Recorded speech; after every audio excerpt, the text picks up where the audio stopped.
No, so it doesn't matter. So you can Sorry. just use it. Yeah.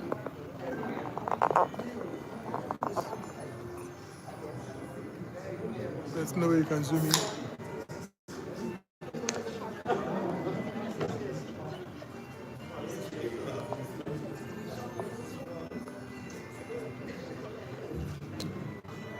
No, I don't think you can zoom in. Oh, really? Oh, so I guess you do that. Yeah.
Oh.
All right.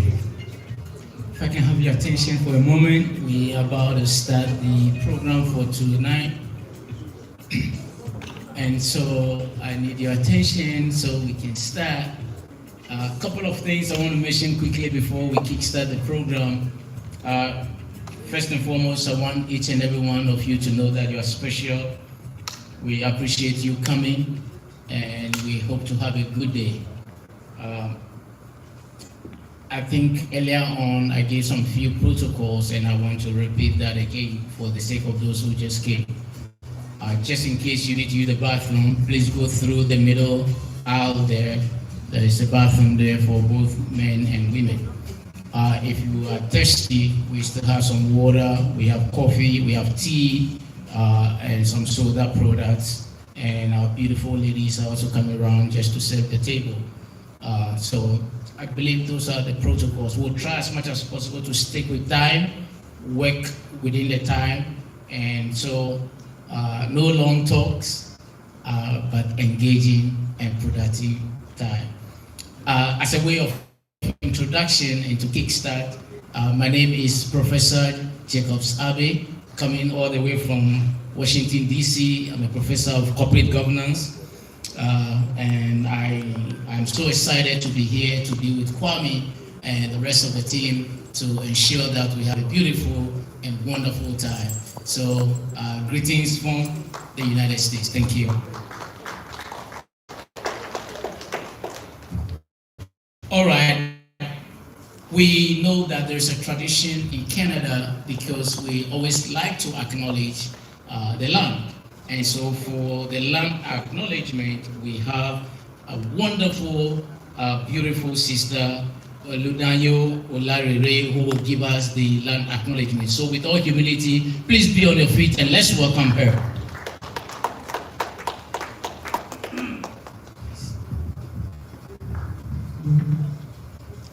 Thank you for that, sir. Good evening, everybody. Thank you for being here. My name is Odoyo, and I'm here to talk about the land acknowledgement. As you acknowledge, we are on the land on which we gather on the traditional territory of many nations, including the Mississauga of the Credit, the Anishinaabe, the Chippewa, and the Haudenosaunee and the Wendat people. Today, it continues to be home to many diverse First Nations, the Inuit and the Métis people. We also recognize that the city of Vaughan is covered by the Treaty 13, signed with the Mississauga of the Credit and the Williams Treaty, signed with multiple Mississauga and Chippewa bands. As we reflect on the ongoing relationship, we acknowledge the broken covenants and commit ourselves to learning from the past, honoring the indigenous voices and working together towards reconciliation with the land and with one another. Thank you very much, and I hope you have a good evening.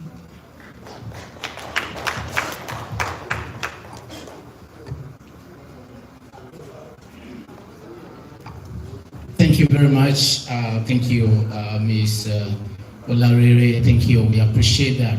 Well, again, because we are on the land, the Indian government have been so kind to us to allow us to be here. It's appropriate to sing or to play the anthem of Canada. So again, with all humility, if you don't mind, please be on the feet once again, and then we will ask that the Canadian anthem be played. If you know how to sing and you know the lyrics, please come along with it. If you don't know how to sing, or if you don't know the lyrics, well, just smile and go along with it.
Thank you very much. Thank you. Please, you may have your seat. Okay, so now that the land acknowledgement is done, the anthem is sung, we are going to dive into the reasons why we are here. And it's my single honor to introduce the conference owner, as they call it. This is important because what most people don't know, I have known the convener of this meeting for such a long time. Kwame and I come a long way. I think, if I'm not exaggerating, I've known him for the last 32 or 3 years. We used to play soccer together. We were both in the same soccer team, and we built a relationship all the way through the UN system until I decided to take another route to become academia, and so spend all my time on college campuses until we reconnected again, probably 5 years ago, and since then he comes to the US and I come to Canada all the time. So I'm grateful to be the one to introduce our conference coordinator in the person of Kwame Anani Frimpong. It's Kwame, if you are here, it's time for you to welcome all of us to this August occasion.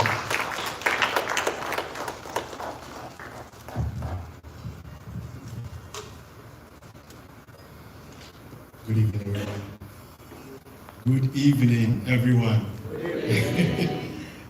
Far and near, thank you very much for being here today. As Dr. Professor Abe rightly said, we go a very long way. Done some things together, and I'm happy that he is able to join us today to moderate this session. Thank you very much, Doctor. I prepared a speech. I normally love to speak from my heart, because especially when it comes to the issue of environment or any other human rights discipline, it is good when you resonate with it. I believe in also the point of academia, but for the purpose of this gathering, I want to make sure that I stay on course and I stay disciplined. So I will go through the speech and then be able to communicate and welcome everyone. Ladies and gentlemen, distinguished guests, esteemed colleagues, and all participants joining us from around the world. It is with great honor and gratitude that I welcome you to this year's Global Conference on Environmental Education and Lifelong Learning, Canada. As the executive of this conference, I'm deeply inspired by the diversity dedication, and passion each of you brings to this vital endeavor.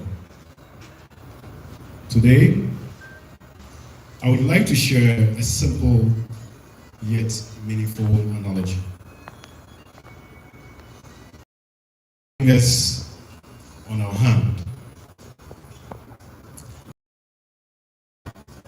all identical.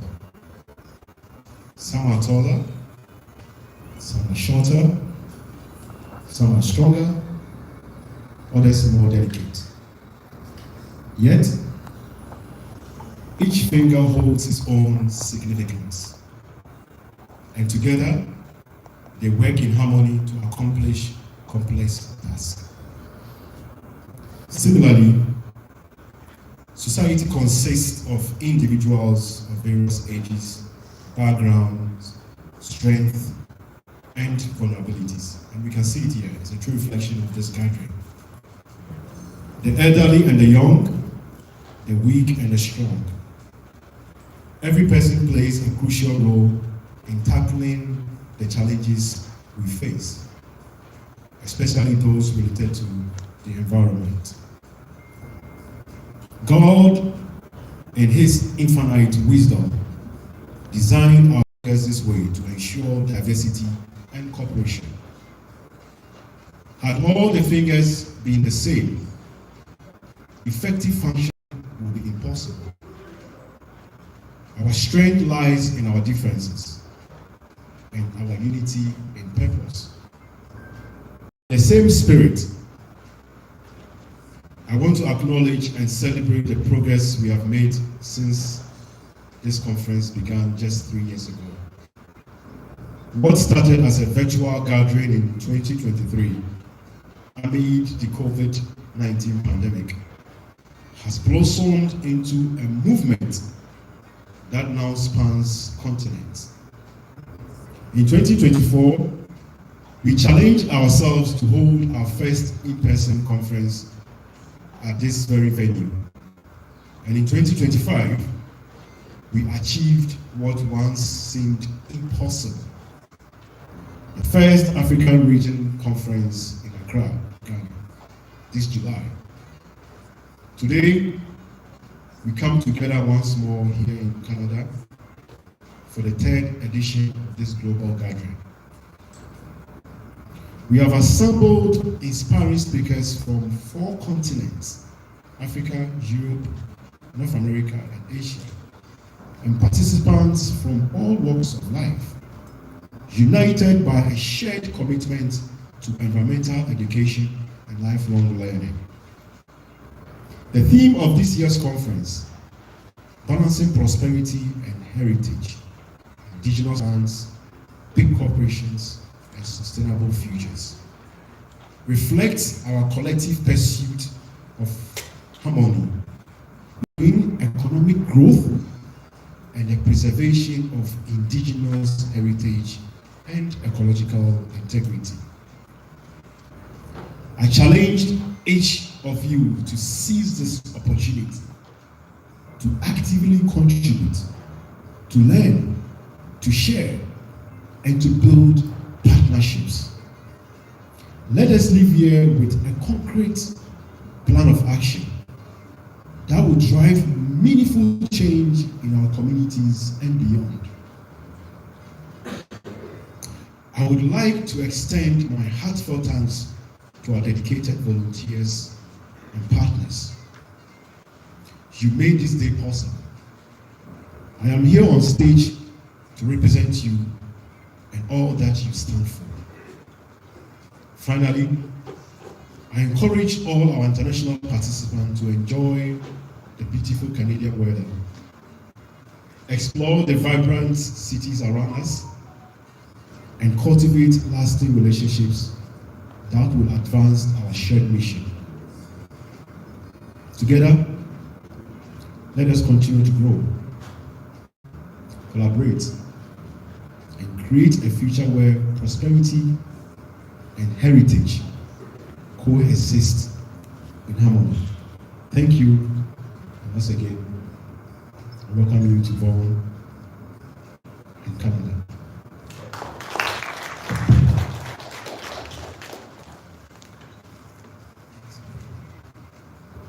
Thank you.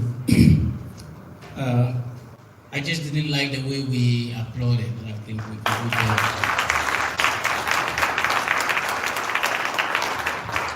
Thank you very much. I appreciate that. All right, so we want to get all these speeches out of the way, so please pardon with us. It's part of the protocol, so don't assume that they are talking too much.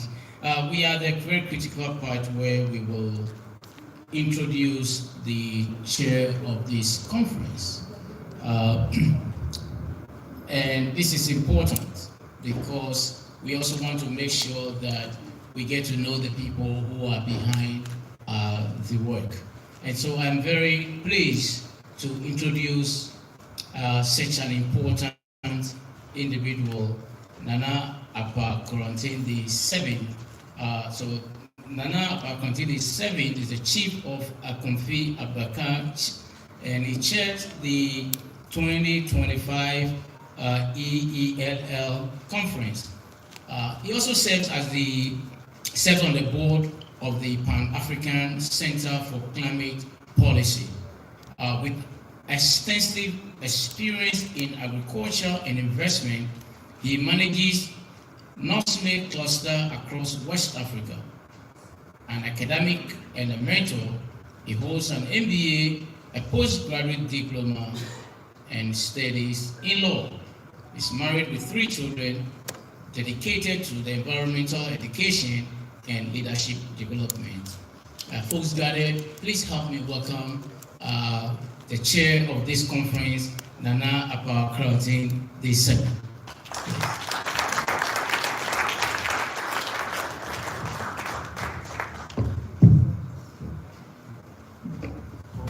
Good evening to you all. It feels good to be back to Toronto. That's how you want us to pronounce it.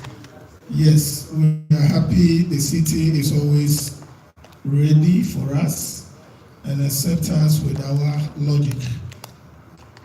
May I stand on the already existing protocols as I give out few words about what EELL is all about.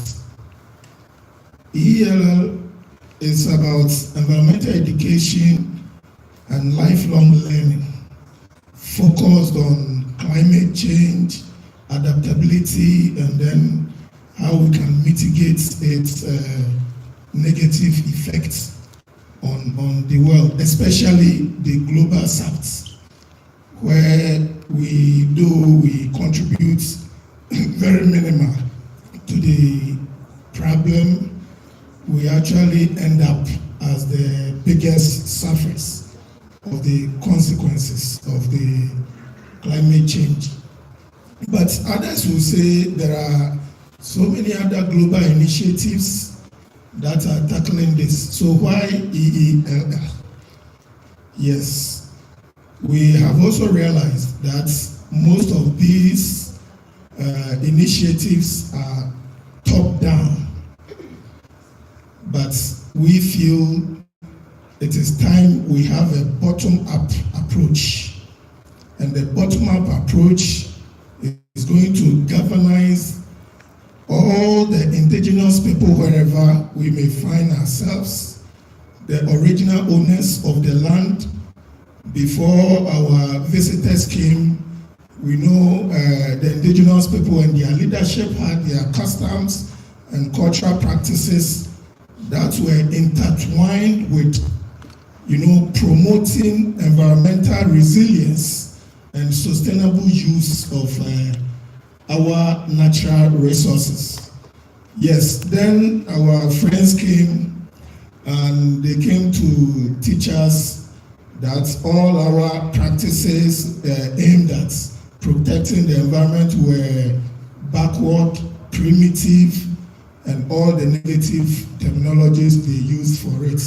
Yes, just so that they will have the opportunity to bring in their industrial machines to just dissipate the resources. Then they got to a point where they realize they've dissipated too much and they have to protect. So if you want to protect, then you have to go back to the people who were protecting before you went to truncate the process. And we have waited for a long time, they are not coming.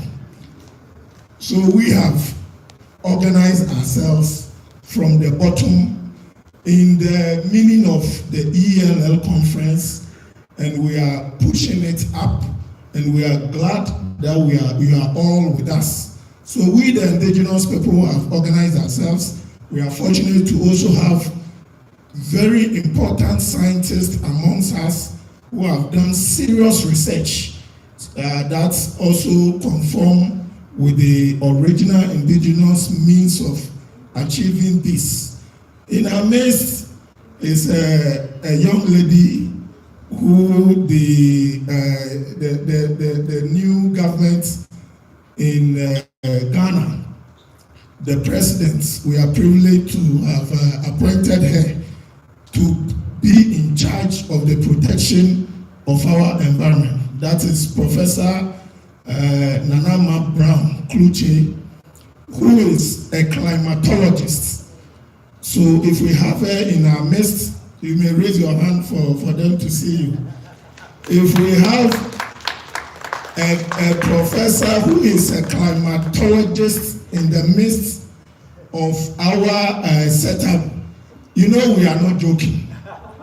So please, get yourself ready for this, the little we have for you today, and the many that will come tomorrow. You are all welcome. Last year, I gave a lengthy presentation here, but this year, because the climatologist is here, she's here with Dr. Asian, who has also done some research in sustainable mining. So they are going to continue and give you updates from where I ended last year. Thank you very much. Welcome to the beautiful Canada. They are saying the weather is very beautiful. I don't see how the weather because I've gone through it a lot. But yes, this is how beautiful it can get in this season. Thank you all for coming. May God bless you for accepting this initiative.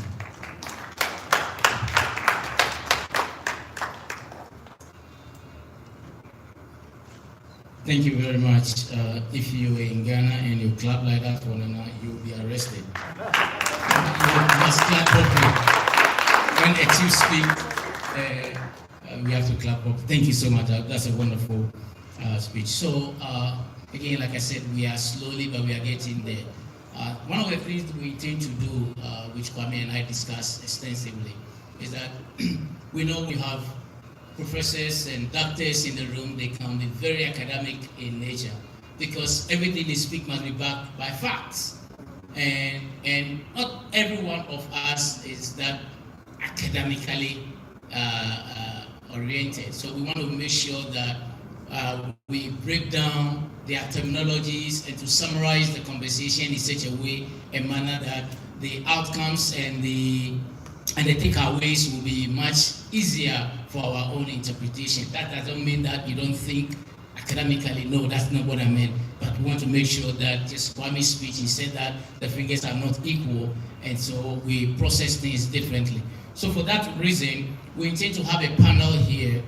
They will be here and they will be listening and monitoring all the presentations that will come after. And then we'll dive into a conversation with our panelists. And so I will gladly invite our panelists to join Nana on the high table whilst we get ready. So let's begin with Maud Masiyiwa. Maud, if you are here. There you go, that's Maud. Is that the way you welcome Maud, please? Please. Now I'll be looking around. If I appreciate, I would think you are a suspect. Just kidding. Thank you, Maud. All right, and then we have Honorable Faisal Hassan is here. Honorable Faisal Hassan. Is Honorable Faisal Hassan here? Yes. Is that the way you clap for somebody with Honorable? Please.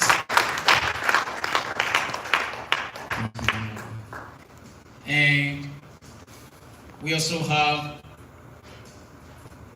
Gabriel Nikome Adams. Gabriel Nikome Adams, please, let's welcome Gabriel.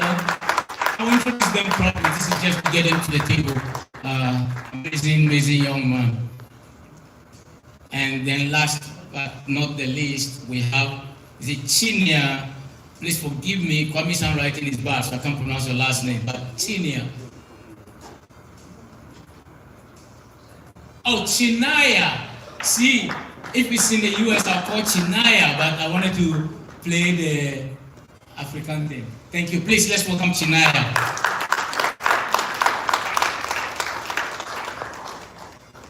Thank you, Chinaya.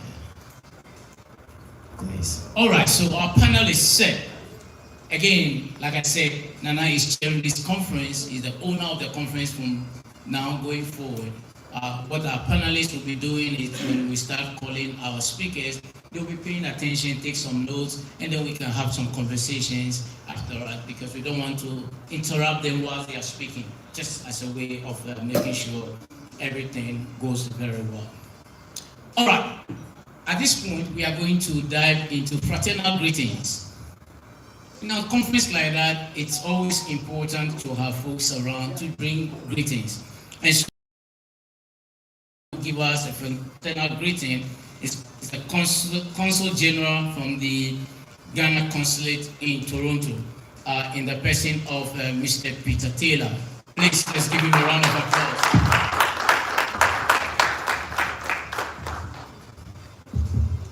Thank you, Mr. MC. Ghana Chairman and the Director for the Africa Center for Climate Policy. May I stand on the existing protocols to say that I'm indeed honored to be part of this very important event. As we all know, the theme, balancing prosperity and heritage indigenous lands, is very timely and also very topical around this time, and also at a global level. This subject matter calls for collaboration from various stakeholders. And I'm delighted with the agenda for today. We have an array of distinguished personalities who will tackle various topics.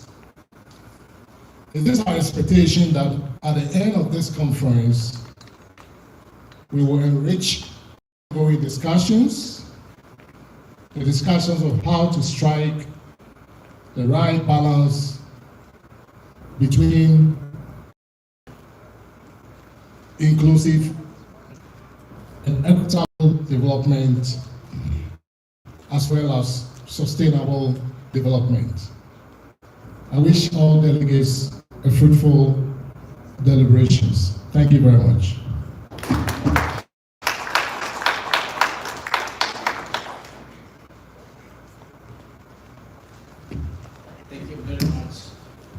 Thank you very much, Honorable Peter Taylor.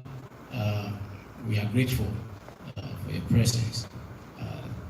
Our next general greetings will come from the President of the Ghana Canadian Association of Ontario, in the person of Mr. Emmanuel Dodo. Please, let's welcome Mr. Emmanuel Dodo. Well, my understanding is that he's caught up in traffic, so he'll hear soon. Whenever he gets the opportunity, we will allow him to speak. All right, at this point, we will have a interlude. We have a short documentary that we're going to show. After the documentary, well, the documentary is actually also to help prepare our guest speaker in the person of Professor Nana Ama-Brown to dive into the main speech for today. But we will watch a short documentary first, and then after which I will be privileged to ask us to introduce us. So let us know if the documentary is ready. Please, just with all apology, the screen is this side, so if you have to take, I'm sorry about that. please word that in. Thank you. Duke caves in the Pilbara region of WA were destroyed in May to make way for mining operations. Illegal mining on the Yanomami indigenous land. It's only when the tide's out that people get a chance to fetch drinking and cooking water from this spring. It blasted away an ancient indigenous holy site in Australia in 2020.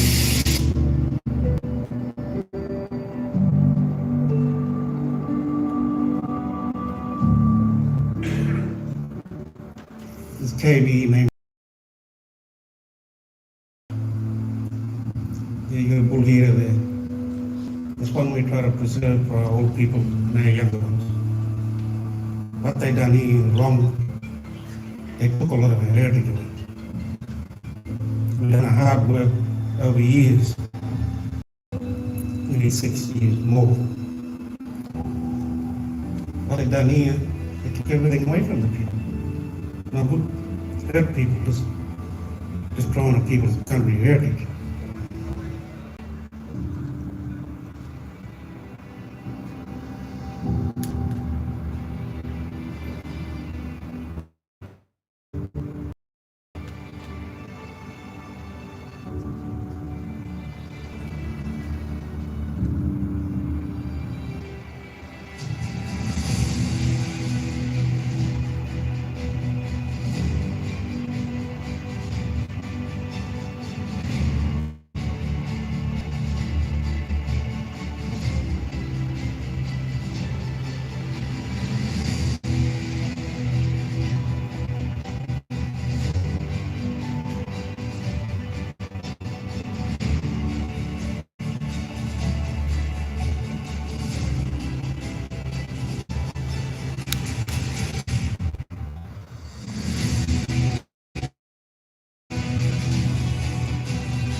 Thank you very much.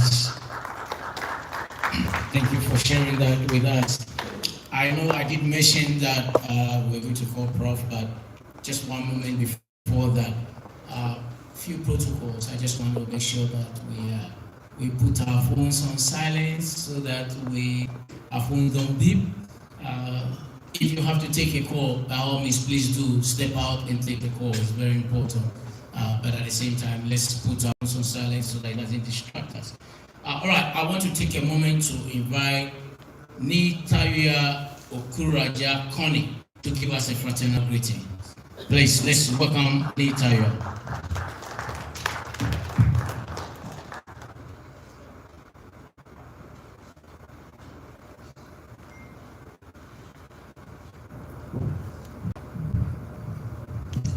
Such a pleasure to be among such distinguished men and women. And I'm so proud to be a part of this gathering because it's about my mother, the planet Earth, who have nurtured us, fed us, and healed us. And so I have 3 words from her that she asked me to come here and make sure I deliver it unto you. And hopefully it will fall on fertile ground and yield fruits that will heal us. The first thing I would like you to leave here as a word of caution, as a word that will carry you to further this cause of environmental protection. There is rampant use of plastic in our communities across the continent. This is something we have never done in our history. If you are a Ghanaian, 55 years ago, there is a particular leaf called toko, T-O-K-O. So tokoba, which means toko leaf. It looks like a banana leaf. And every time you buy food, they wrap it in that leaf. It brings not only the aroma, but it has a healing power as well. Today, in most African countries, including Ghana, they put hot soup in a plastic bag. And you know the effect alone from the plastic into and into your bed. So that's one of the things your mother asked me to bring to you. Consider using less plastic. Number 2, last year, throughout the continent of Africa, we bought 900,000 tons of used clothes from the Western world. This is purely garbage, because 45% of those clothes are not usable. Therefore, it goes into our landfills, and that's what happens. So this is one of the things that I would like you to take home with you. If you are within the government, operation, organization, talk about used clothes and the damage is giving Africa.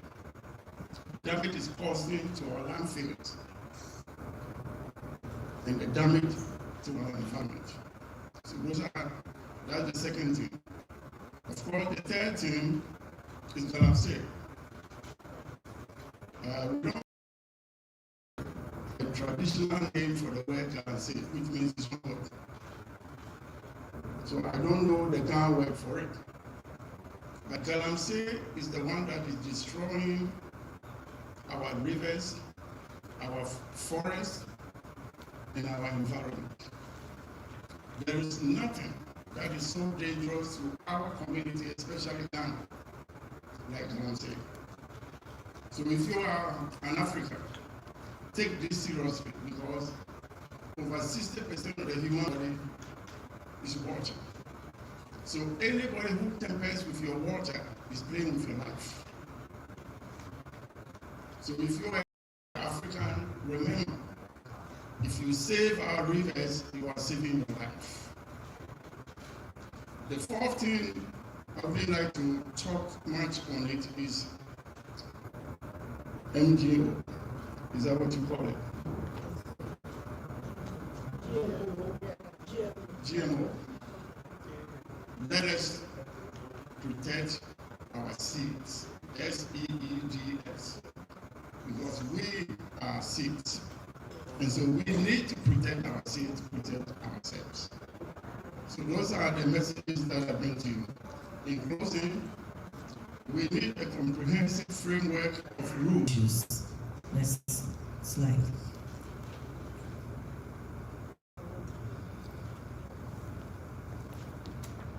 Okay, so another thing we, the EPA, we are doing to help with the issues of water is partnering with the Ghana Armed Forces, the Minerals Commission, and recently a task force formed by the Ministry of Lands and Natural Resources called NIMOS to fight illegal mining.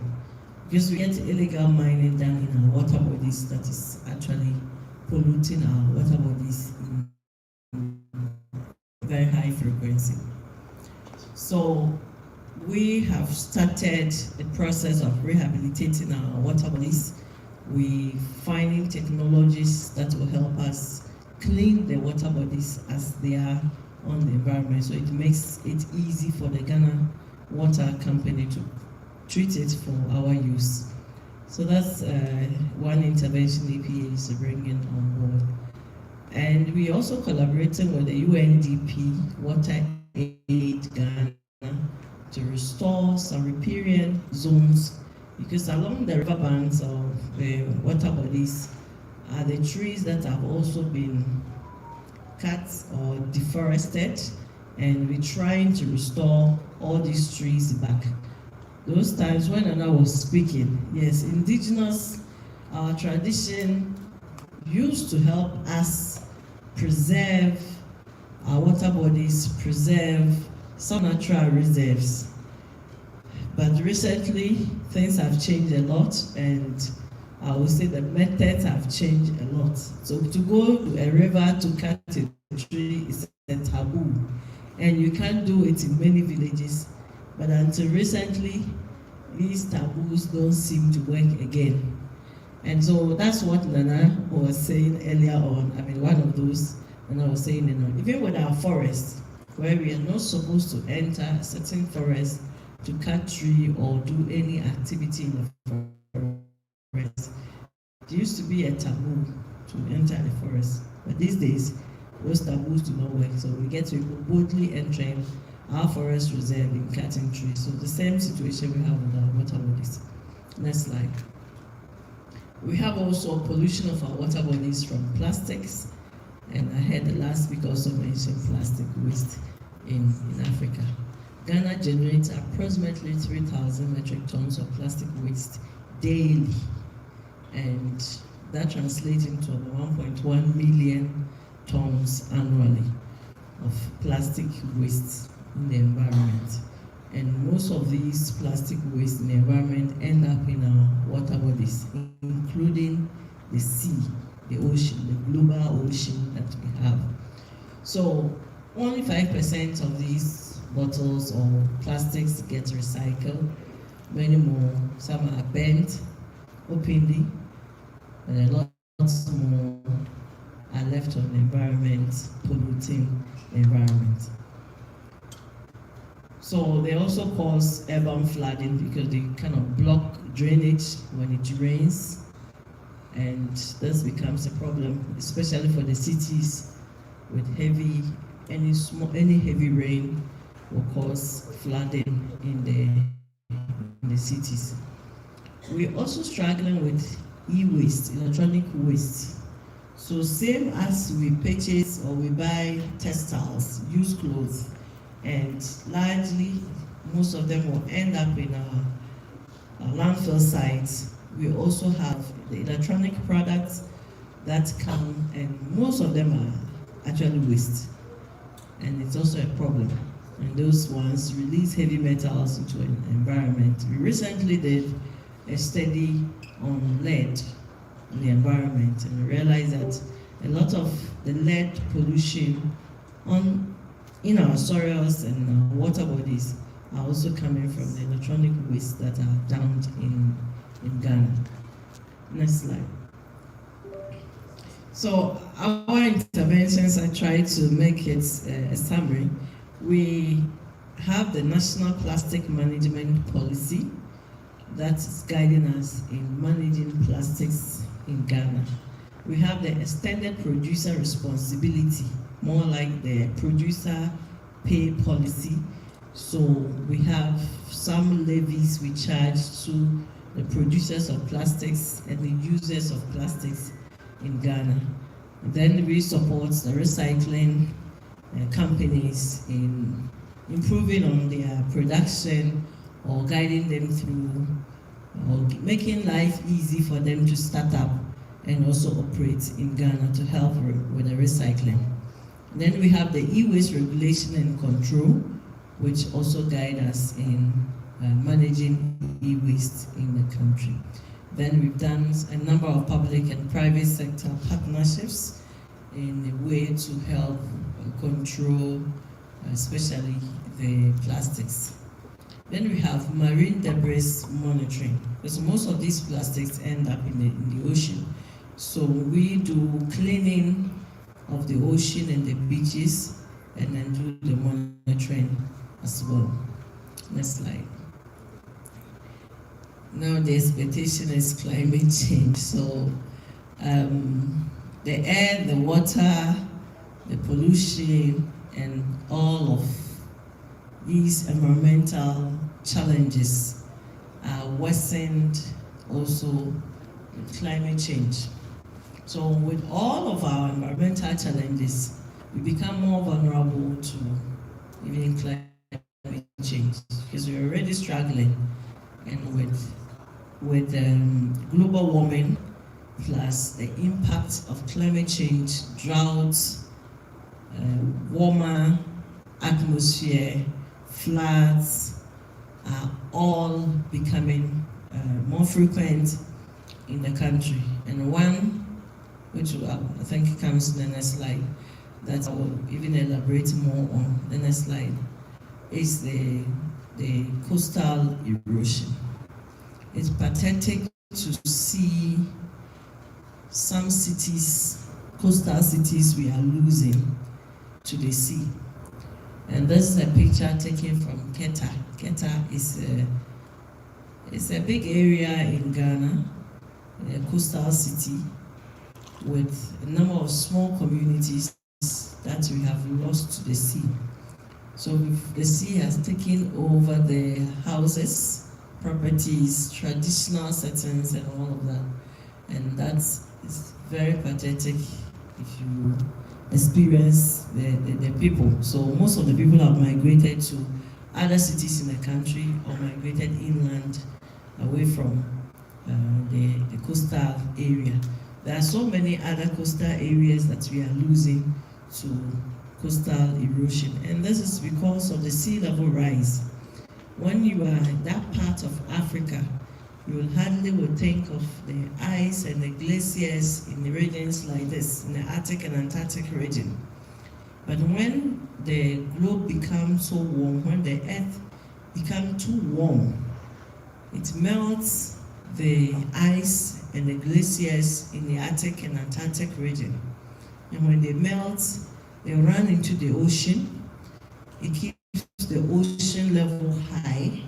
That is why a small village in Ghana will experience a coastal erosion because the level of the sea has risen beyond the level that it's used to be for the comfort of the people staying in the coastal area. So now it's taking over the sea. So these days, the discussion even of the loss of the Arctic and Antarctic region is becoming more frequent and more interesting in some places in Africa, because now we can put direct relation between that and the impact that it's having on our coastal cities. We get also heat stress, especially in the cities where urban heat becomes high. Through our own activities and indiscriminate way of building, we have also lost a lot of green spaces, and so urban heat becomes high or more frequent in our cities, and it's a struggle for us. For droughts, and we also have experience in largely most parts of Africa, where we get long months of no rain, it affects our crops. Most African countries depend on rain-fed agriculture. So where it even rains, but the rainfall becomes erratic, or it's not the normal trend that we are used to, especially for farmers, then it becomes a problem for agricultural production. It affects food security. That should be also a concern to government. And of course, water scarcity. So when we don't get enough rain, we also have scarcity of water. And what I presented earlier on, getting most of our water bodies polluted, then getting the additional struggles or impacts from climate change, it makes the situation even worse.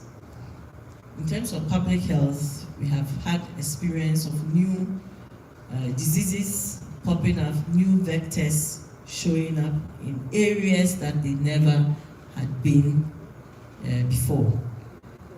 The impact affects also even our road, our power system and all of that, especially when there's storm, heavy wind systems and all of that do affect our power system. So we get these impacts from climate change. And when the systems that we're already operating with are weak or already in a struggle, the impact of climate change makes it even worse. Next slide. Next slide. Yeah, so again, the EPA's work, we have the National Climate Change Policy for the country, which the EPA leads in implementing the policy. And we focus largely on resilience, building structures that will help us to survive the impact of climate change. We're looking at mitigation as well. How do we also contribute to reducing the greenhouse gas emission into the atmosphere? How do we contribute to reducing or cutting down the warming of the globe? And obviously sustainable growth. So based on our national climate policy, we look at every structure we look at towards sustainable growth of the country. So we have been able to integrate the policy into, or mainstream the policy into many development planning in the country and many sectors in the country. Ghana prepared its nationally determined contribution submitted to the UNFCCC as well, and it's going through an update as we speak. So Ghana coordinates the nationally determined contribution targets under the Paris Agreement, and this is also from my office at the EPA. And our aim is to reduce even our emission to 64 metric ton per carbon dioxide equivalent by 2030. So far we are doing well with all the indicators. We are working so hard through our renewable energy promotion, through our carbon market registry, which also sits in my office, and reforestation. We're doing a Tree for Life program in the country. This year, His Excellency, the President of Ghana, John Dramani Mahama, launched a project during the World Environment Day for Tree for Life. So it's expected that we plant number of trees, I've forgotten the number, in the country this year alone, and then every year we appreciate the number. So key among our achieving the target of reducing our emission is through renewable energy and exploring other energy sources other than fossil fuel. Next slide. So we have the National Adaptation Plan, which is also being implemented by the EPA. So we train local authorities, local government in climate adaptation planning.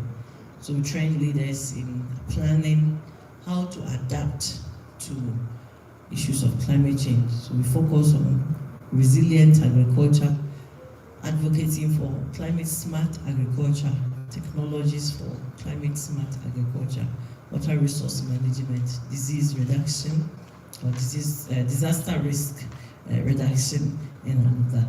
So for renewable energy and green projects, we collaborate with Energy Commission and the Ministry of Energy and Green Transition to promote solar biogas solution. Even for schools, we have done some pilot for schools, some hospitals, and some markets on biogas usage, just to reduce the usage of fossil fuel in the country. Coastal protection and restoration and reforestation. This is also a guide we have at EPA to support sea defense, especially for the coastal areas that are struggling with coastal erosion. We have nature-based solutions as well, where we're restoring the mangrove along these coastal areas. We have, for example, a project from UNESCO, by EPA, supported by UNESCO at Keta and Odan, where we have planted mangroves to restore the health of the coast. And we have the Greening Ghana initiative, so that's the 10 million trees launched by the president. Also, this one was 2021, but then in 2025, we have launched a Tree for Life project as well, in all supporting greening Ghana and reforesting Ghana. Thank you. So, Ghana has complex environmental challenges. As I said earlier on, Ghana is a case study for most African countries. So from the air we breathe, from water we drink, even the food, waste management, and then climate change. We're doing our best in playing a vital role in showing leadership in the country, trying to enforce environmental laws and emission standards, promoting cleaner technologies and renewable energy. In fact, the EPA has a Ghana Cleaner Production Center where we demonstrate cleaner technologies to our industries and the general public. Then we do the monitoring of environmental quality for water, land, and air. We reclaiming a lot of the lands that have been degraded through illegal mining, especially illegal mining activities. So whilst we're supporting recycling, we are doing restoration of our forests, restoration of our land, and rehabilitation of our water bodies as well. Another mandate we have is the public education on environmental responsibilities.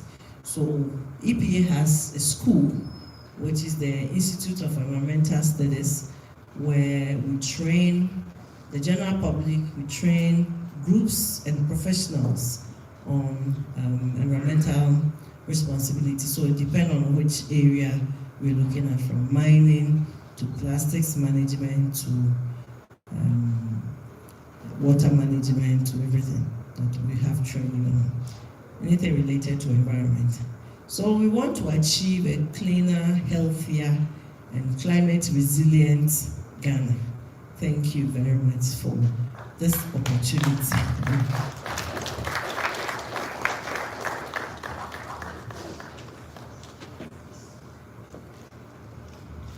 Thank you so much. That's a wonderful, wonderful scholarly presentation. Can we give you another round of applause? I know there are tons of questions that you want to ask. I know folks online have sent a lot of questions on Galamsey because they know they have the EPA boss. They can ask direct questions to her. We'll come back to all that because that's the job of our panelists here. They will dive deeper into all that, and then we'll have opportunity to ask all those questions.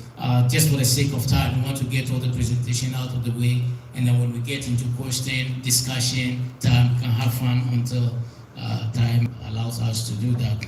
So our next speaker, and again, in case you have a question, please note it down, write it down. When the time comes, you can ask that question. Our next speaker, he is Joseph Amankra, is the president of FOAC Technical Manufacturing and Trading Corporation. With a background in mechanical engineering from Imperial College London, he has 20 years of management experience in manufacturing, automation, and maintenance across sectors like transit, automotive, and robotics. He served as a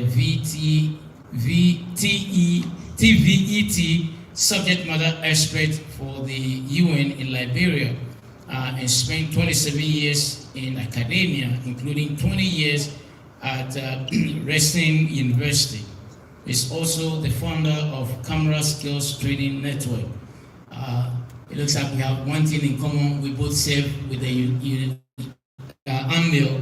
I also serve with AMIL in Liberia, the UN. Folks, please let's welcome Joseph Amankwa.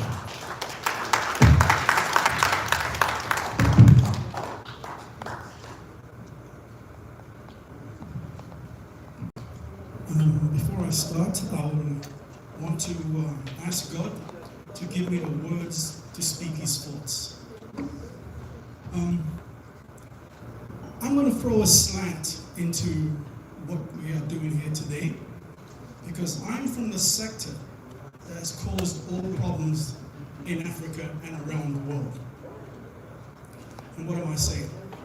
Now, who I am is not important, but what I have to tell you is there is a major gap in understanding what the problems are around the world now, pertaining to climate change, environmental, indigenous lands, and so forth. And what are these problems? Industrialization. When you look at industrialization, we look at the comforts that we have here today, the chairs we sit on, the buildings we live in. How do we keep cool? The energies we utilize are all governed by industrialization. And what is the problem? Now, from my journey that I've had for the past, I won't say how many years, but it's long enough. Yes, I'm only 21, just in case you want to know. Now, I've been told that I am very stubborn. I used to be very stubborn. That's what my grandmother used to tell me. Just call me Aponchi. Okay, so that's for the Ghanaian folks here. My journey has been one of discovery, because when I started my engineering, you never see people of my color in it, especially in the Great Britain. And so it got to the point where I had to hide my qualifications. And what I saw changed my mindset completely as to what we have to do as indigenous people to different countries around the world. And as a black man in this environment, I saw many things. Number one, people like me were not supposed to be in those sectors.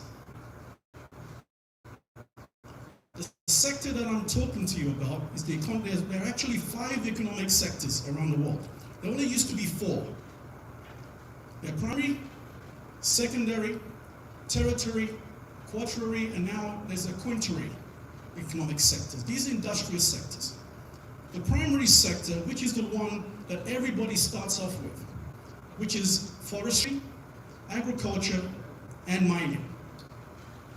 These are the industries that are pertaining to a lot of indigenous lands, where everything is taken from those lands and taken elsewhere. And where it goes is to a country that has the manufacturing processes in place to utilize those materials. And that is manufacturing and processing is the only wealth-creating industry on this planet. If you don't believe me, look at China. In 1970, China was rural, agrarian, and nothing else but no manufacturing.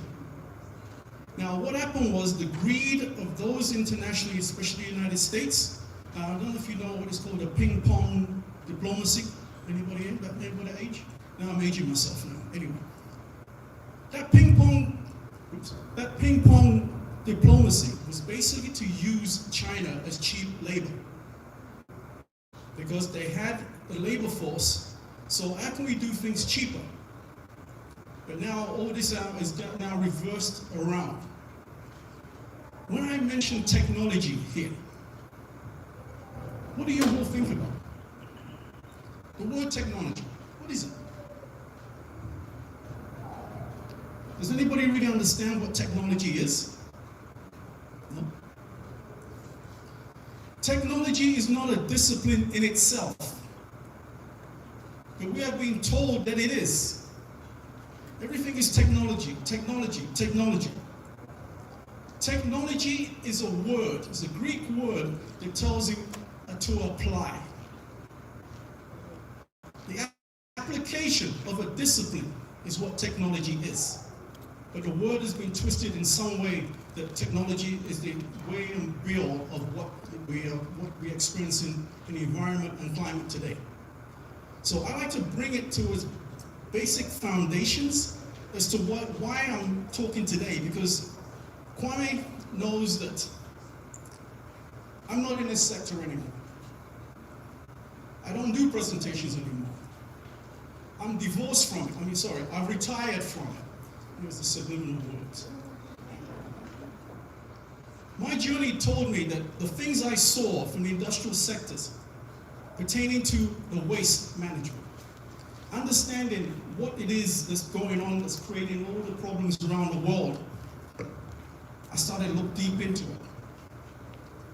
Skills that are required to produce things are diminishing. I'm talking about technical skills. And in technical skills that we're basically utilizing now in this world, that a lot of you do not see. They're invisible to you. And to actually tell you something, there is no such thing as clean energy. It's a misnomer. Everything is created with waste. You don't believe me? Solar panels. How do they produce solar panels? How many people know how much energy is required to produce a solar panel? The batteries, the chemicals that's required in there. There's manufacturing processes that create waste and detrimental environmental conditions. But all we see is that, oh, we've got solar panels, we've got wind turbines. I remember when Obama said we're now going to create the clean energy industries. And somebody told him, hang on a second, if you're going to do clean energy, how are we going to produce it? Because they realized, hold on a second, we don't have the skills. What are these skills? They called them the green energy skills. You know what they were? Machinist, millwright, electrician, welders. These are skills that build the industries. But these are also skills that are looked down upon in our communities. And to let you know, these are the skills that can reverse the detriment that's happening in the indigenous societies. You're going to ask me, how do you know that? I have seen it. I worked at the United Nations to do a subject matter expert in Liberia to understand TVET. TVET is called Technical Vocational Education and Training. This is what we call the skilled trades here. And the EU was funding this program by 30 million euros. The idea was to actually educate the schools in Liberia to understand the importance of technical skills and education. I was there for 3 months. It took me a month to understand the educational system in Liberia. What I found out is they neglected to understand that you need the basic education before you can do anything. And so they basically thought You know, if these kids are failing in school or their parents can't afford for them to go to higher levels of education, by grade 5, they were streaming them into the technical education area. But these weren't the skills they were teaching. The skills were negligent. They were basically turning the young people to be, they were basically teaching them to fail. Because what they taught them did nothing. And when I went through and when I drove through Liberia, anybody know Firestone? Anybody drive a car here, right?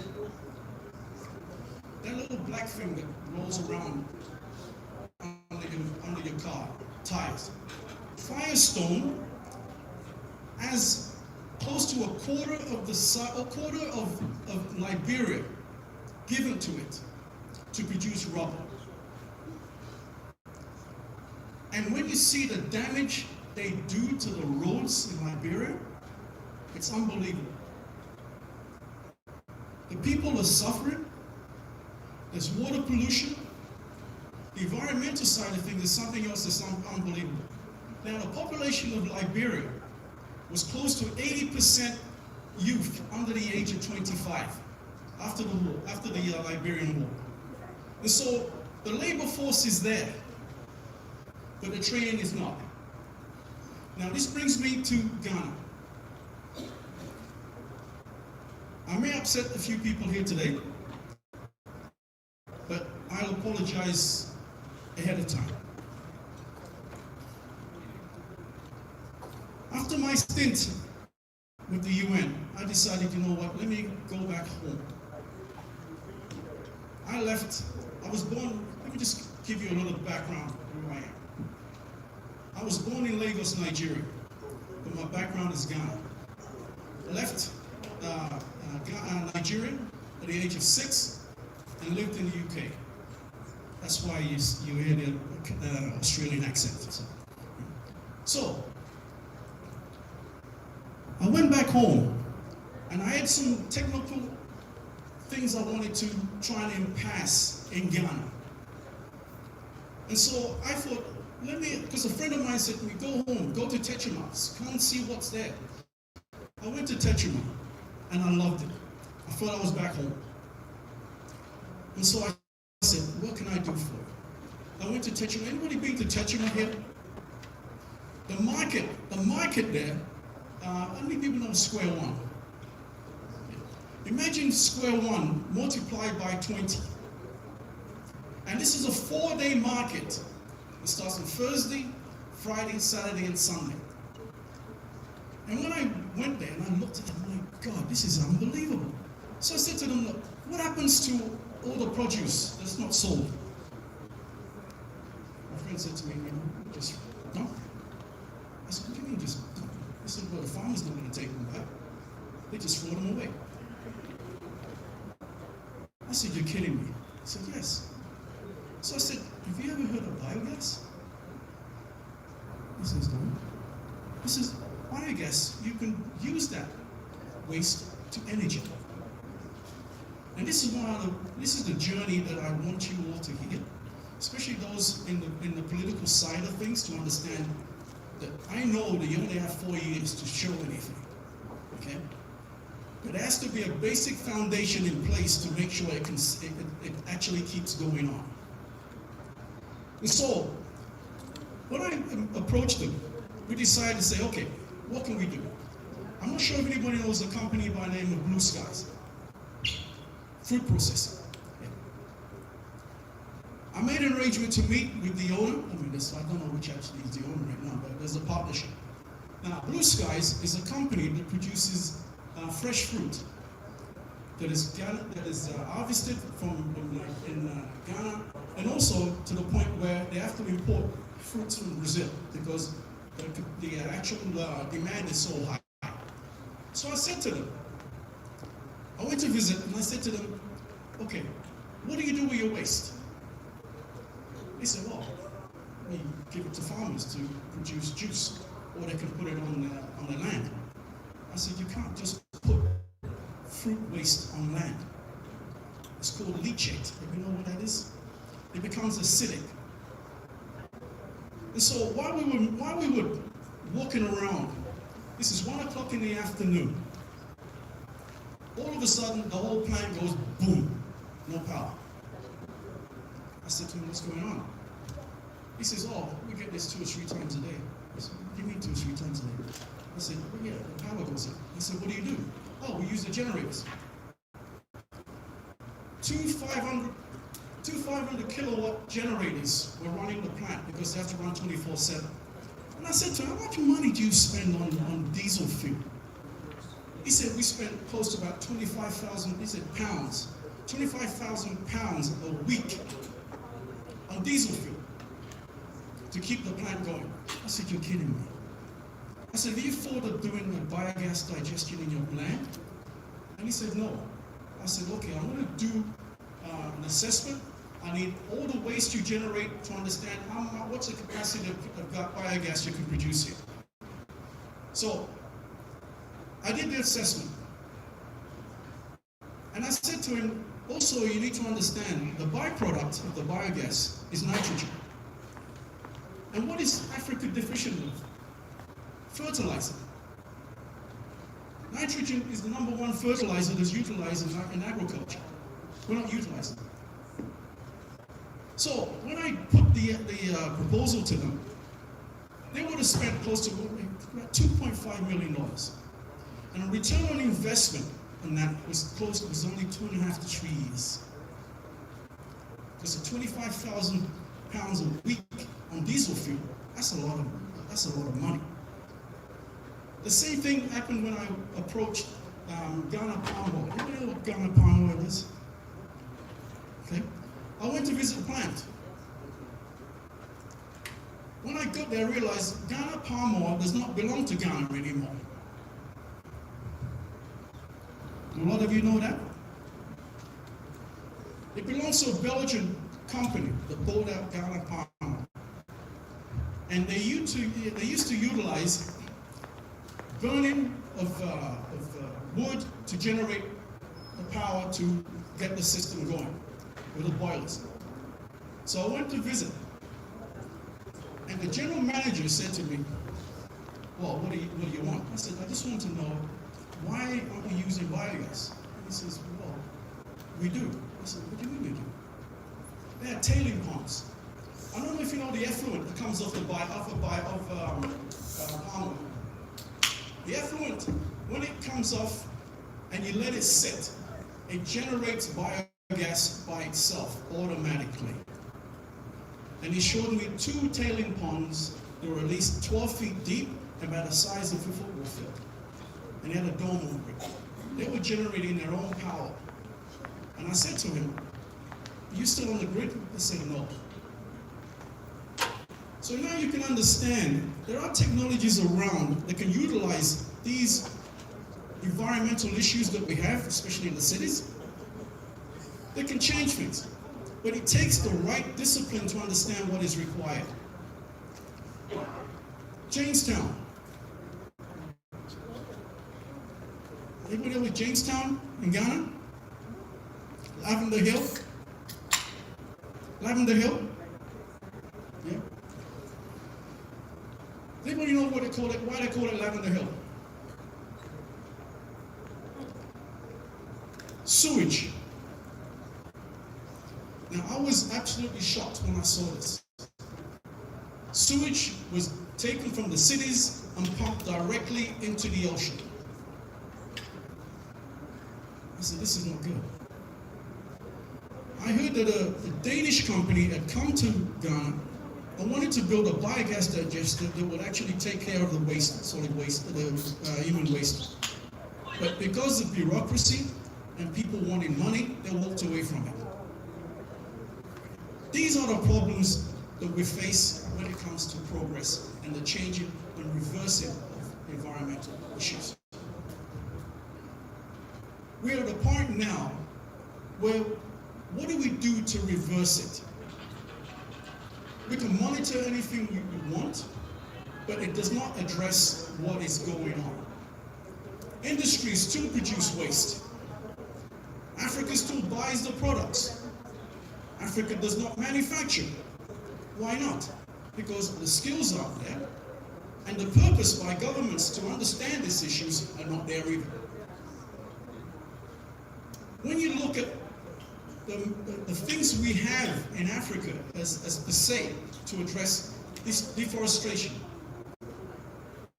In Ethiopia, I've done quite a number of work in Ethiopia, and in Ethiopia you don't see any trees, but they grow eucalyptus trees for building, for making like scaffolding. Because eucalyptus grows very quickly. It only grows no more than about 4 inches in diameter. And I said to them, you know, you do have a source that only you have in Ethiopia. 65% of Africa's bamboo is in Ethiopia. And bamboo is a renewable source, a sustainable source, that certain bamboos can grow 4 feet in one night.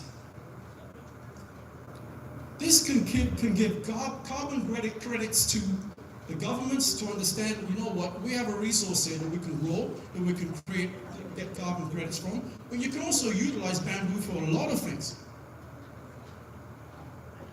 If I mention bamboo here, a lot of people say, oh, for making chairs, making baskets, and so forth. No, you haven't even touched the surface. Bamboo, by itself, in certain aspects, is considered gold. It's called green gold. And why is this? Anybody here heard of activated charcoal? Activated charcoal. Activated charcoal, if you were to go to hospital by poisoning, what's the first thing they give you? It's activated charcoal. Okay? Activated charcoal in itself as a cell will absorb 20 times its surface area of any toxic bodies in you or anywhere you put it. It's a filter, it's a filtering system. And when I look at what's happening in Galamsey and the rivers brown, I said there is a way to change this. We have the materials to use to do it. We have the manpower if they're trained correctly to address this. Ghana has bamboo. In fact, Ghana has one of the hardest bamboo in the world.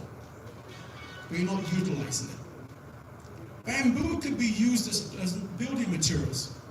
Instead of using concrete and cement, you can use bamboo. Laminated bamboo can be used for girders. They're even stronger than some steels. These are the type of technologies I try to impass to our people. But it seems that if you don't have money to give somebody, they're not listening to you. So get to the point where you say yourself, I'll do it. Okay? And people say to me, oh, I like your passion. I say, this is not a passion. I'm not doing this for myself. It's a duty.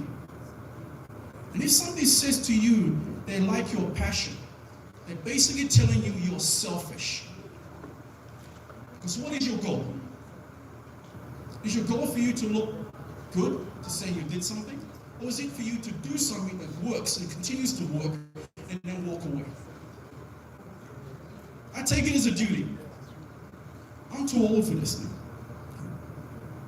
And so I hope the young people here will start looking at what is required. Industry, manufacturing, engineering brought us to this level, brought us to where we are right now. Now utilize engineering and manufacturing to reverse all this. The plastics. I heard the talk about plastics. I've been involved in that. Plastic recycling does not work. Plastic can only be recycled 4 times. After 4 times, it becomes an environmental issue. People just throw it away now. You know when you see plastic chairs when they become brittle? You see those? You can't use it anymore as recycling. And so how do we get rid of plastic? There are technologies around. The science is there. Maybe you heard of pyrolysis? No? Pyrolysis is where you apply heat to a body or a component in a sealed environment.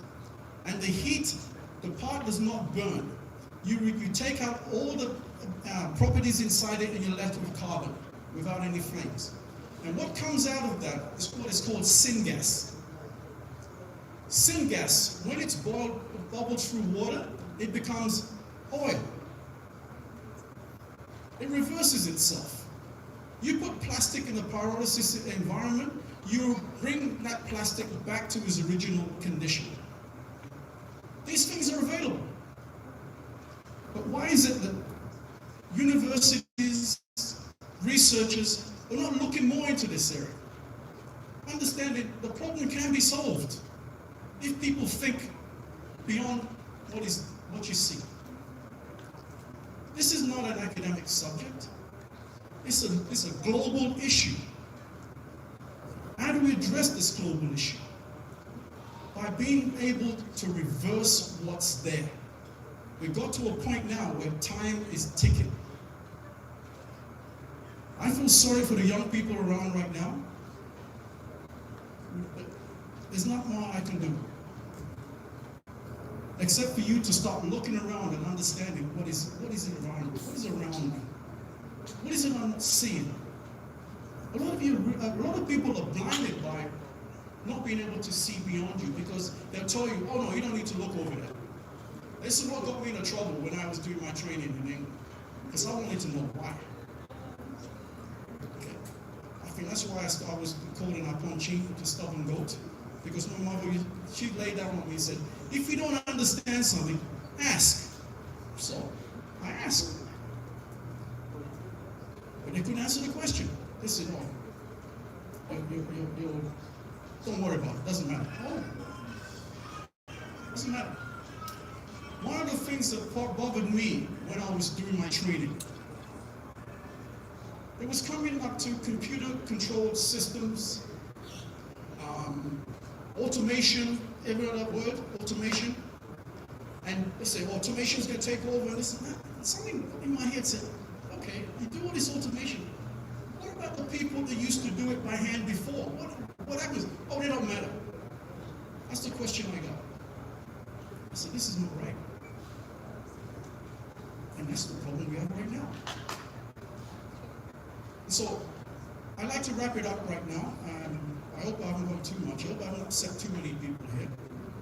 But you've got to look at the engineering technologies to try and assist you in reversing a lot of this climate change, utilizing what's there in the sense of your natural resources, your plant form, the land. How do we reverse this? How do we teach these technologies in the right places so we can go a step forward? I'm old. There are some people here that have the same knowledge that need to be shared. So it's extremely important to understand that climate change just did not exist. It is created. It is created by the international companies that come to Ghana and dig up the mines and leave holes in the ground. And they take it back and process it, and you buy the goods. Meanwhile, the blight is on your land. So I want to take this opportunity to thank Kwame to inviting me, and for the panelists too. So I Godspeed to you all. Thank you.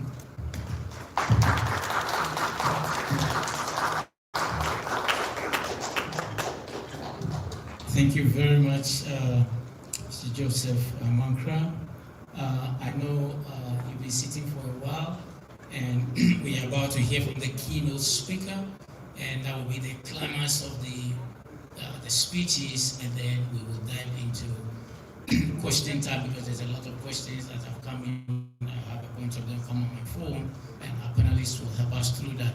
But I think we sat for a while, so why don't we just stretch for a minute, be up. I'm trying to be a very good environmentalist. So just stretch. You can grab coffee. There's coffee right there. There's soda. There's water. Just as a way of stretching, and we get our keynote speaker ready. So please do that in 1 minute.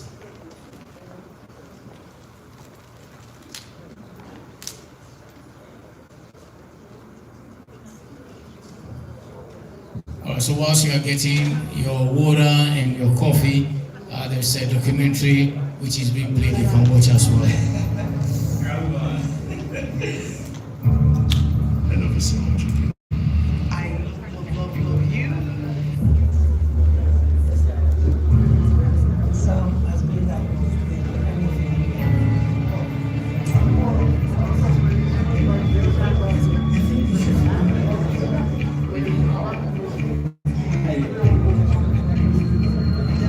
You make me sick. It's gonna be 10 months since my mom passed and you already replaced her.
All right, I think a minute is over, so I will need you to take your seats so that we can invite our keynote speaker, and we have some few things to do before we wrap up.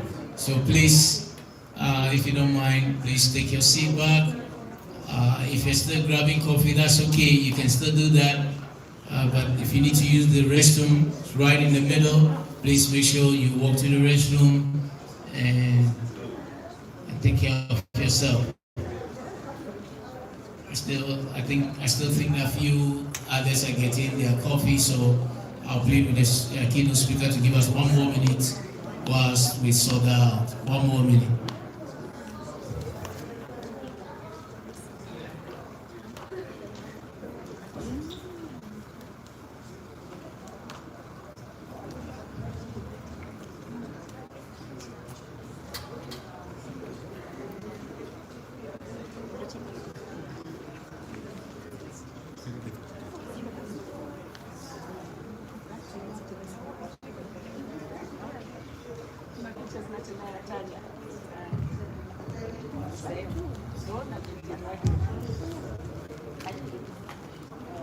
Thirty seconds more. 30 seconds more.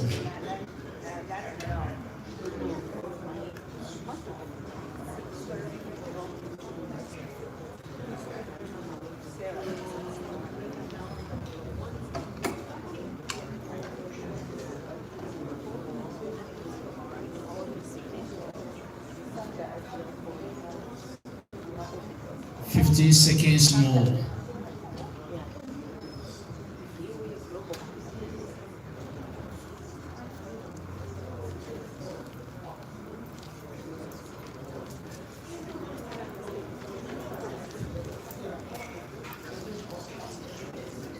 Five seconds more.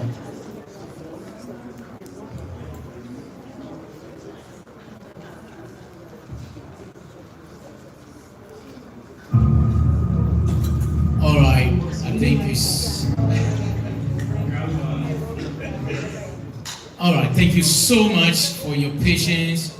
Thank you for your flexibility. Thank you for hanging in there. I know it's been a long day, but it's worth the sitting and the waiting. Before we invite our keynote speaker to give us the keynote, I think the video we just saw is it's a film that will be premium this tomorrow, and so we have some tickets here. It's free tickets, but I think I wouldn't say free ticket. This is a complimentary ticket that has been given to Kwame, and so the first 3 people who ask questions in the room will get one. That's my understanding. So keep that in mind. All right, please, can we tone down now? Since we are about to invite our keynote speaker. So, honorable or honorary counsel, honorable counsel for the Guyanese in Canada, the person of Mani Sang, a prominent Guyanese Canadian immigrant who immigrated to Canada in 1981. Don't try to guess his age. He studied labor management relations at the Hamburg College and international relations at York University. A licensed realtor since 1989. Again, don't try to put the math together to see he came in 81, became a licensed realtor in 89. If you do the math, you get it wrong. He has actively supported social, political, and cultural initiatives within the Guyanese Canadian community for over 40 years. In July 2023, he was appointed honorary counsel for Guyana. He's also married to Prema for over 35 years. They have 4 children and 4 grandchildren. See why I said don't do the math? 4 children and 4 grandchildren. Ladies and gentlemen, all invited, get all protocol observed. Please, with all humility, let's welcome our keynote speaker for the day, Honorable Mani Sang. Please.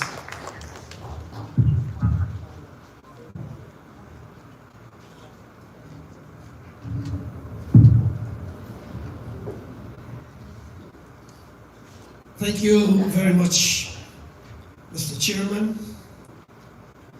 I want to begin by recognizing the hard-working executives of this much-needed, very important, and very vital conference, the Global Conference on Environmental Education and Lifelong Learning. I want to particularly recognize my comrade and good friend, Kwame Kampong, for his hard work. And of course, I know while he might be the face of the public, there's so many other volunteers and hard workers. Let's put our hands together and compliment them. I would like to recognize our special guest speaker, Dr. Nana Brown Klutze. Very excellent presentation representing the people and government of Ghana. Very, very impressive, the work you and your government are doing for the preservation of the environment, the sustenance of this globe as a whole. I want to recognize also my good friend and colleague from the Ghana Consulate General, that's Consul General Peter Taylor. I want to recognize also all you other distinguished members of the panel.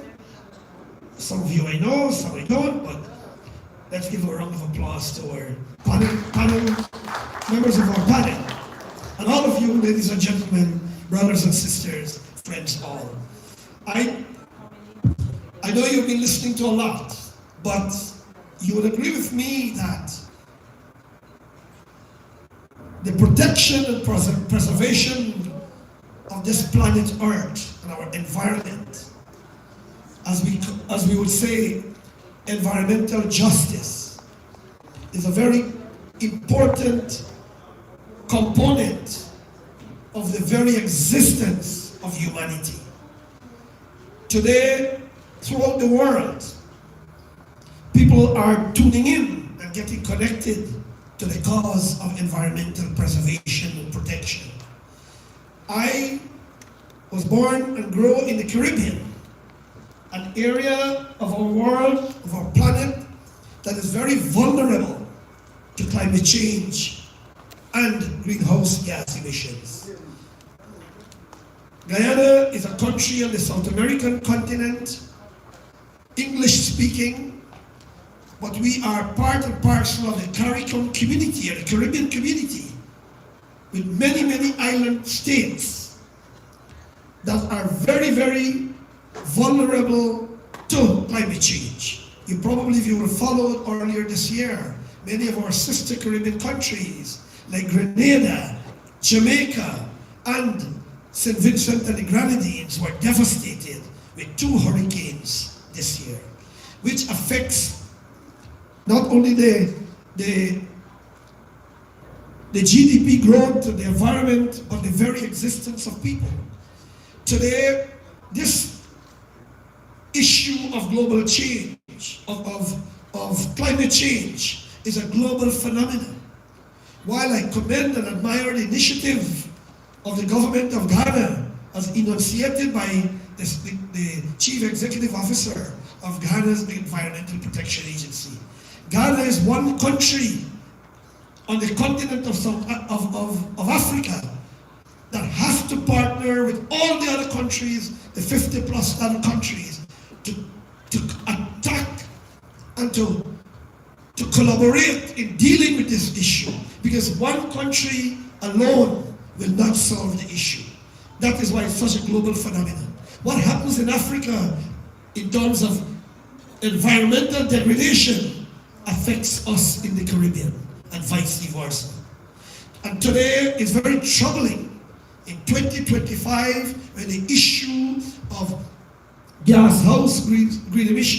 greenhouse gas emission, environmental degradation, will be such an important issue. You have the leader of the most prominent economy on the planet calling it a hoax. It's a very sad phenomenon, addressing the world body, telling you that there's no such thing as an environmental threat. This shows, that's why I like the last part, Comrade Kwame and comrades of the organization, that says lifelong learning, which is a theme of this conference, is very pivotal to ensure that this is instilled in current and future generation. Because you will end up with people of the mentality like what we heard in the United Nations the other day. Money and power is not the future. It's responsibility, it's sustainability. And I'm sorry, I'm speaking from a socio-political, geopolitical point of view, because this is a political issue. You know, this issue of natural disasters, we have to get rid of that terminology. There's no natural disasters. When earthquake, storm, flooding hit any country, this is a man-made issue. You look at the science for 150 to 200 years. It is human beings have contributed to what we call natural disasters. No different from what human beings will be contributing in genocide as we are witnessing today. It's all caused by human beings. And this has to be addressed. These issues have to be addressed in a very comprehensive, humane way. Environmental issues affect all of us, no matter which part of the world we live in. That's where you have things like the Kyoto Protocol and the Paris Accord, where rich, powerful countries are opting out because they don't want to pay their dues, they don't want to be responsible. And sorry to say that these are the very people, these are the very countries who are responsible for the state of climate change today, when they were pursuing what they call national development. And this goes back more than 150, probably 200 years.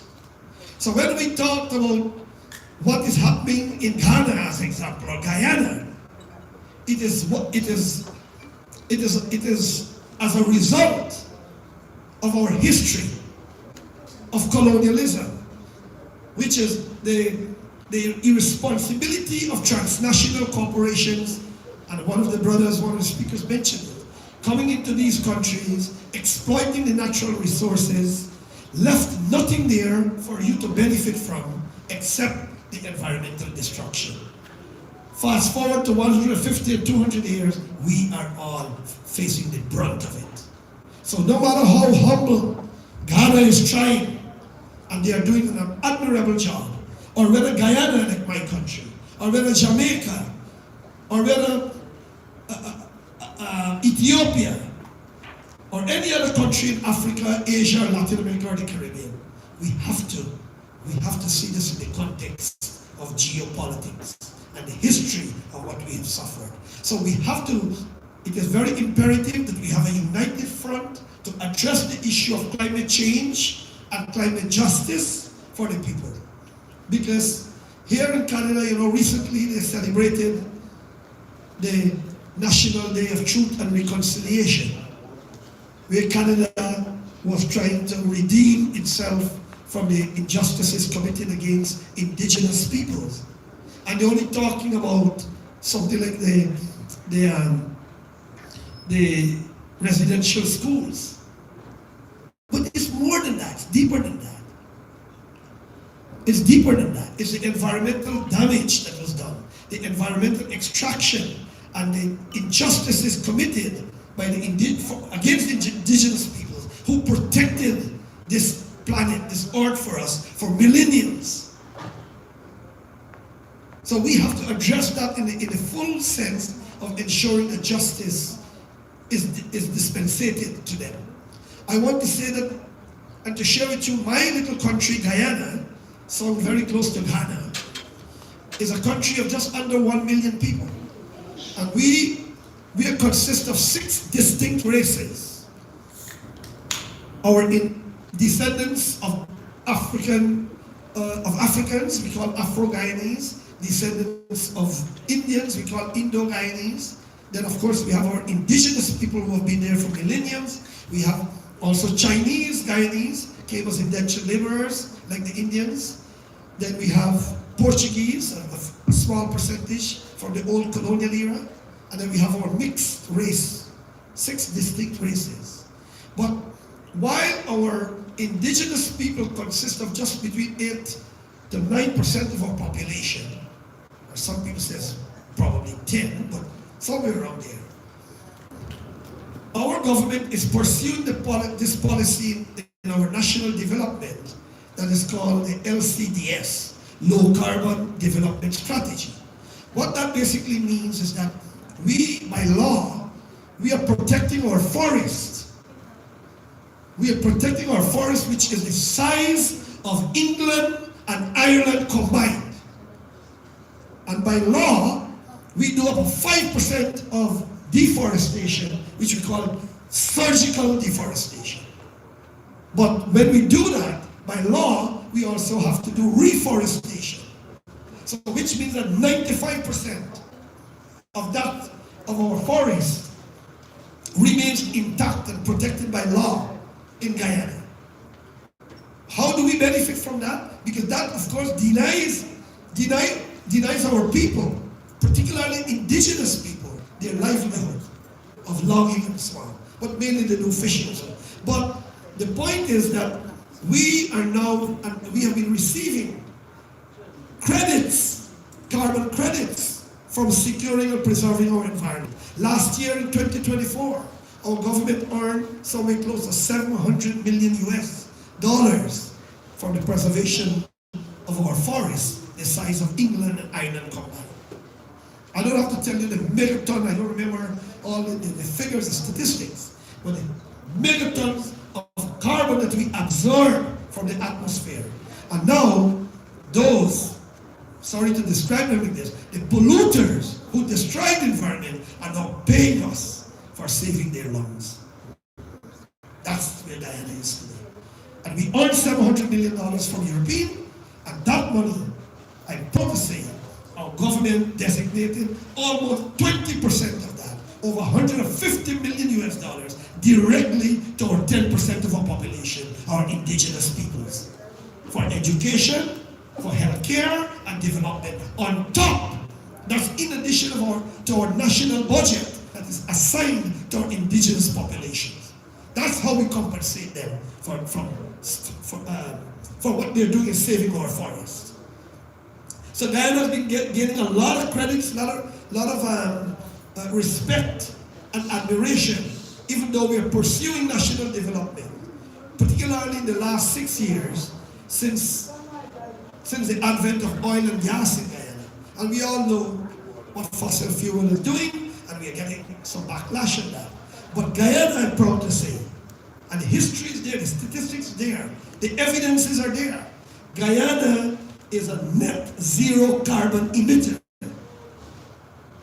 never happened in the history of development by those who would have destroyed the environment while they were pursuing their development the last 150 to 200 years. We are a net emitter of carbon monoxide, meaning that the carbon monoxide that we would have emitted from our oil and gas production, our 95% forest, absorb those carbons, and even more than that, plus our environmental laws. So I'm very proud to say, while we are an oil-producing country, we are a responsible environmental country. Our laws reflect that, and I gave you some statistics. So I'm very happy to be here for the second time, to the organizers for inviting me, to inviting the Republic of Guyana to be a part of this important conference that addresses such an important subject as greenhouse gas emissions, environmental protection, and preservation. So this is for not only for us today, for our children, for our grandchildren, and for our great-grandchildren. Because they're going to ask when they will be sitting in their living rooms or their rec rooms and trying to have a meal, and the ocean will raise and the water will flood them out and destroy their houses. And they understand the science. What did our great-grandparents do? What contributions we would have made? That's why I want to ask you to put your hands together and admire the effort of the government of Ghana, Consul General, very admirable. It's a small contribution to a bigger problem. We have to get Burkina Faso, Niger, and all of them who are already in this thing to make a difference, to encourage other countries who are not, and then to pursue the same idea as Burkina Faso, as Ghana, as Niger, as Ethiopia, because I follow what's happening in Africa. Give them a round of applause for their efforts. I would like to say thank you very much for having me. Before I leave, I want to remind you, especially those of you, our country, our Afro-Guyanese population, and those are descendants of enslaved Africans brought by the colonizers. I want to tell you, the majority of them, the immense majority of them, originated from Ghana. Where's young Leon? I don't know where he is. Well, he's a descendant of that. He's a Guyanese, right? But we have close connection, especially to Ghana and to Nigeria, where our people came from during the colonial era. And as Guyanese, I'm very proud to say that Africa is making a difference in the world today. Africa is now registering its presence in a very profound way. And I'm not going to quote Abraham Traore, but we need more like him. I don't know, there's not a way to put it. To speak up and defend Africa. Nothing to be afraid of. You got to take your place. You got to take your place in this world. We are living in a changing world. The paradigms are shifting, and we have to recognize that. Those who held the hegemony for centuries are losing it, and rightfully so. And it's shifting. We have what is called a multipolar world now, where everybody, whether you're a small, tiny country in Africa like Niger, or Burkina Faso, or Grenada in the Caribbean, or a little island in the Pacific Ocean like Fiji, or down in South America, wherever you're from, you now have a say in today's world. Colonialism denied us that for almost 200 years. We must take our place. I encourage you to follow the development of the BRICS nations. That is where the paradigm shift is. And we're going to see a different world. It might take time. There will be massive pushbacks. We're seeing that already. But the hegemony, manipulated, controlled, and monopolized by certain nations, they're losing that for the benefit now of the world as a whole. Let's cheer to that. Thank you very much. God bless.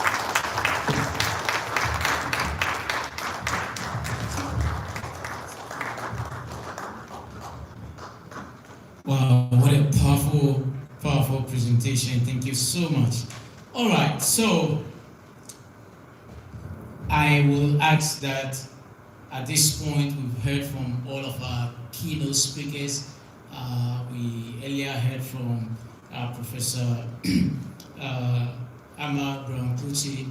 We also heard from Mr. Mankra, and now we've heard from our wonderful keynote speaker. We will then dive into question and answers time, but before that, tomorrow I know Dr. Cindy Sinclair will be presenting, but she's here. I wanted to recognize you, Dr. Cindy Claire. Amazing professor. Recently she was in Ghana with students from the University of Toronto. She is a lecturer as a professor at the University of Toronto. So we welcome you. So I think that we've heard a lot. I'm being tempted to ask for interlude, but I want to check with Kwame if it's okay to have an interlude before the questions, or if we want to go into question and answer time, and then, because what I don't want to do is I don't want to lose you walking out of the door and leaving out, because we need to have a group photo with everyone before you leave. It's very important for the records. So Kwame, do you want us to finish everything? All right, so since Nana is the chair, let me consult with Nana.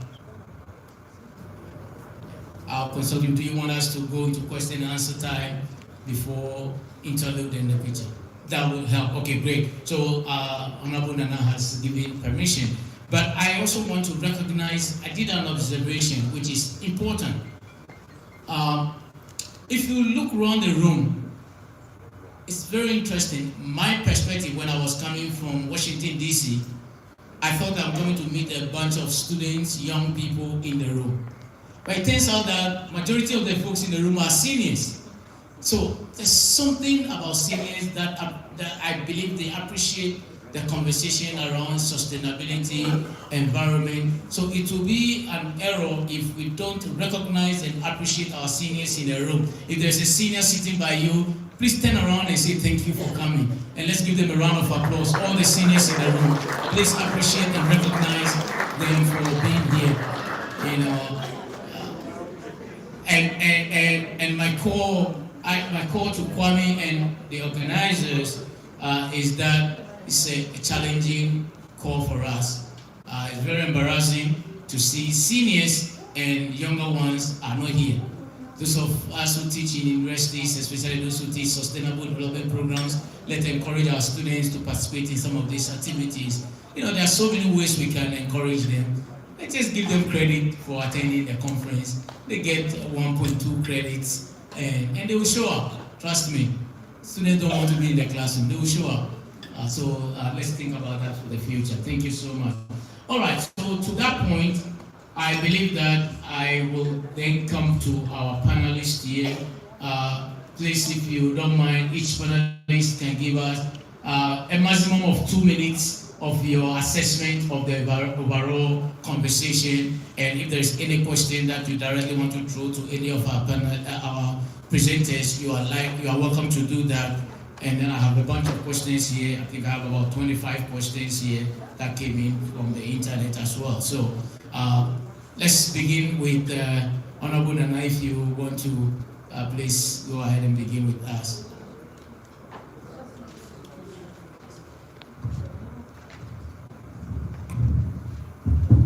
Thanks so much for your work so far.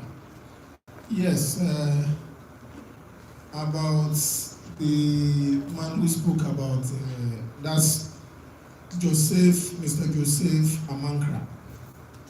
Yes, we started your submission by talking about how all energy sources, even alternative energy sources, being not free of energy costs. And then you went ahead to develop your points on the other alternatives that you have developed or you are conversant with. So I don't think I'm the only one who will be having, some difficulty understanding the bridge between your no free lunch to providing us with sources of free lunch. So if you'll be able to bridge that course for us. Thank you. I think you mentioned free lunch. Yes, you offer. Okay.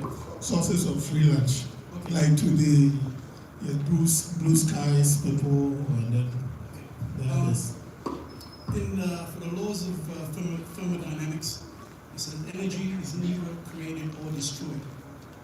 And so understanding that, we have to know that energy can be manipulated to another source. Heat is the paramount energy that we produce that changes everything else. And so when I put forward to you the circumstances where energy is produced, such as green energy just does not exist by itself. There's other energies in place to produce it. And so the solar panels have to be made.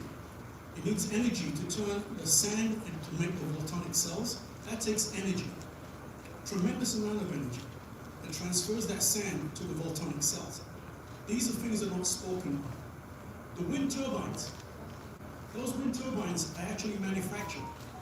They use steel as the girder for the columns. The turbine blades, some of them are made out of fiberglass or they're made out of aluminum. So energy is there to create energy. So it's basically manipulating what we have to produce something that is supposed to be greener. When it comes to the cleanest energy around, can I just mention this to you quickly?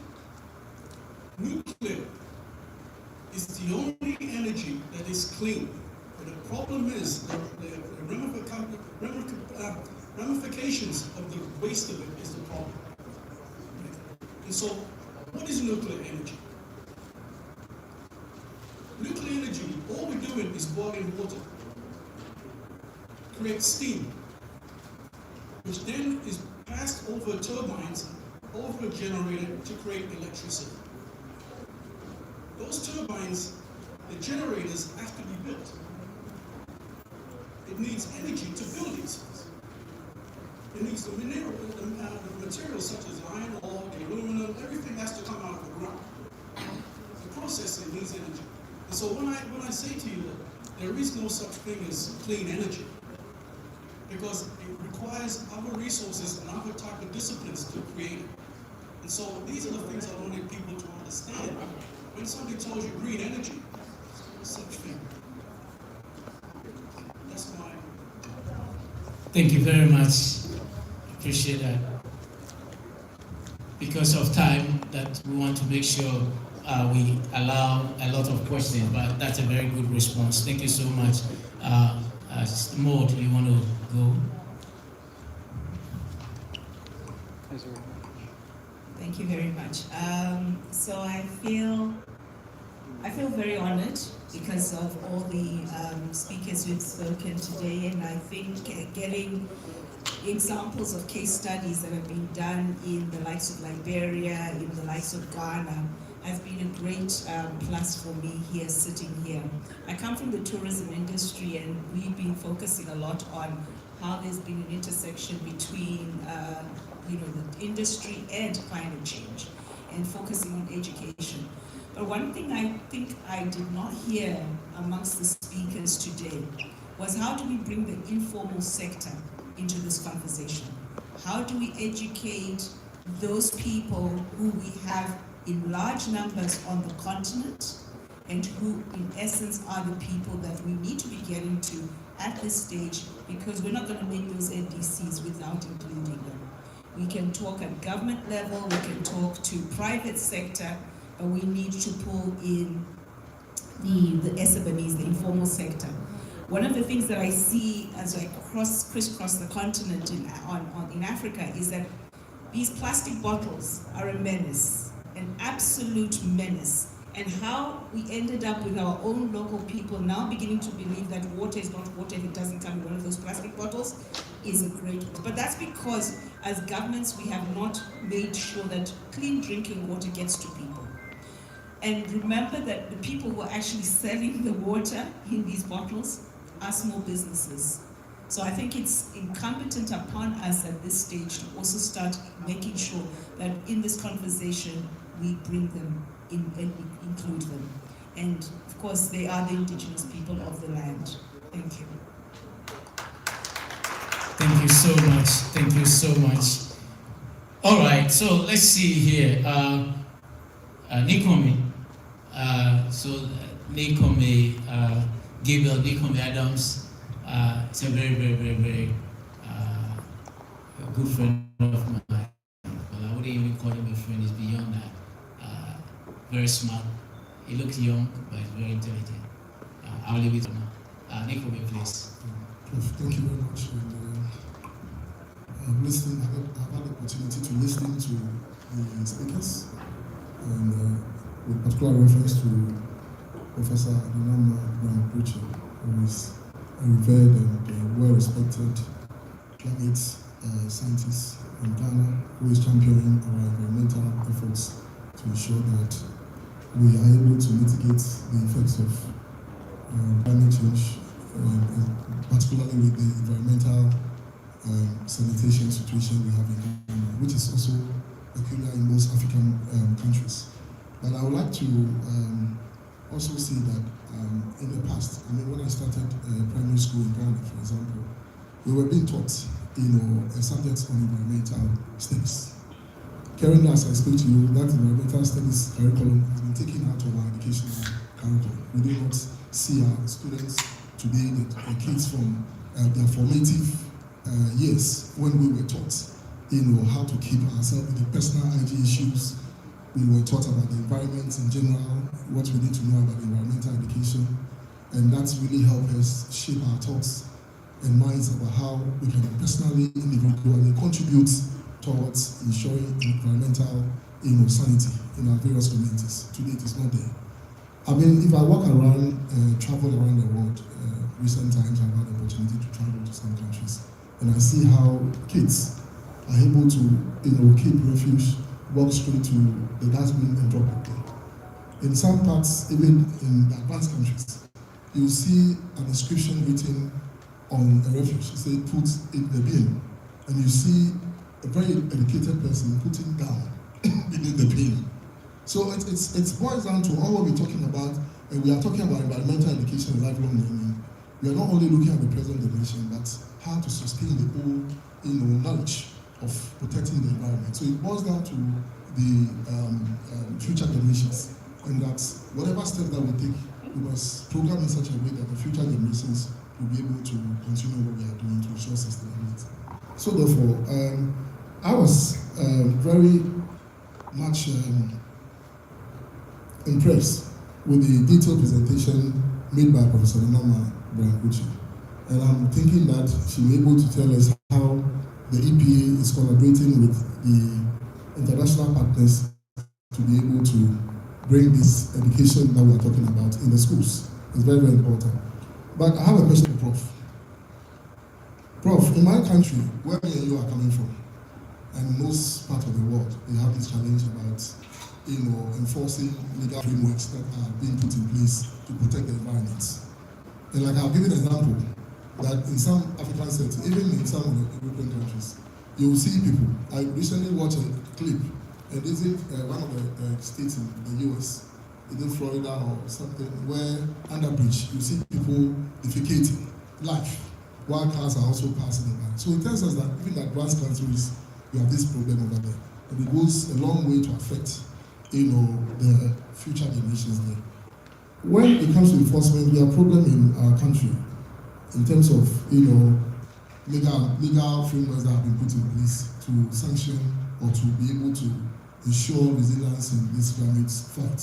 So EPA, what have you modeled out of how some countries which are taking lead in the environmental, protection space or discipline, how are you able to inculcate some of their experiences, what they were able to do right and how they did it right, to be able to, let us have that knowledge so that at least in our environmental deliberations we'll be able to know that these are the things that they did right that help them, so we can also learn something useful from that.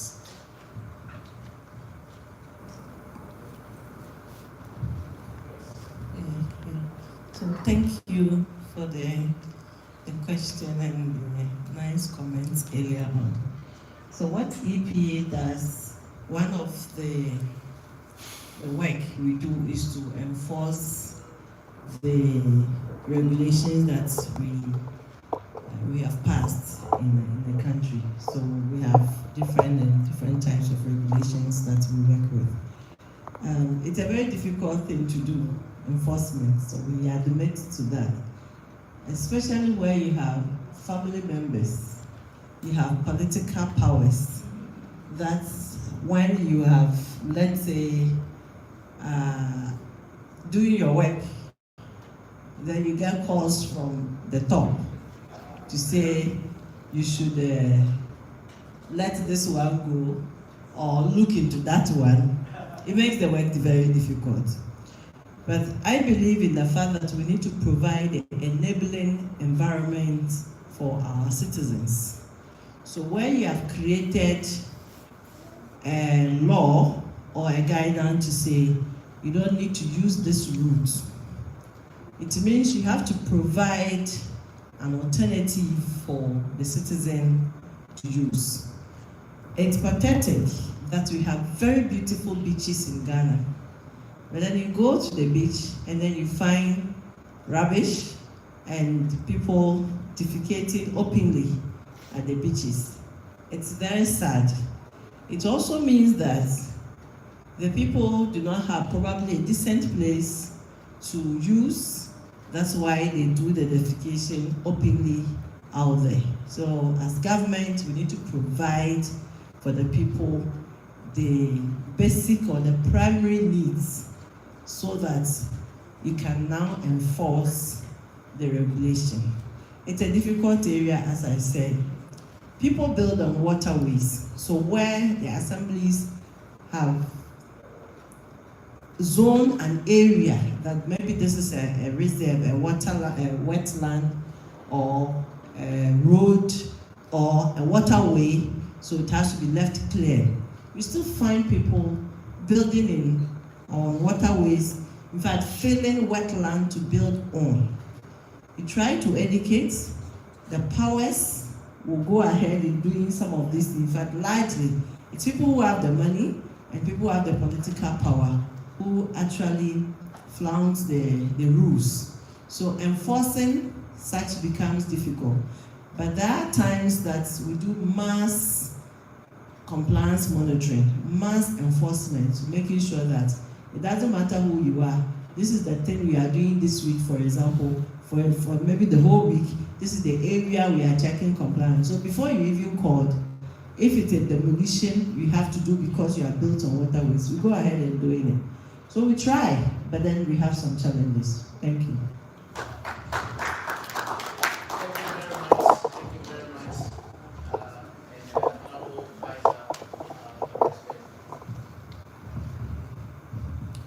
Thank you.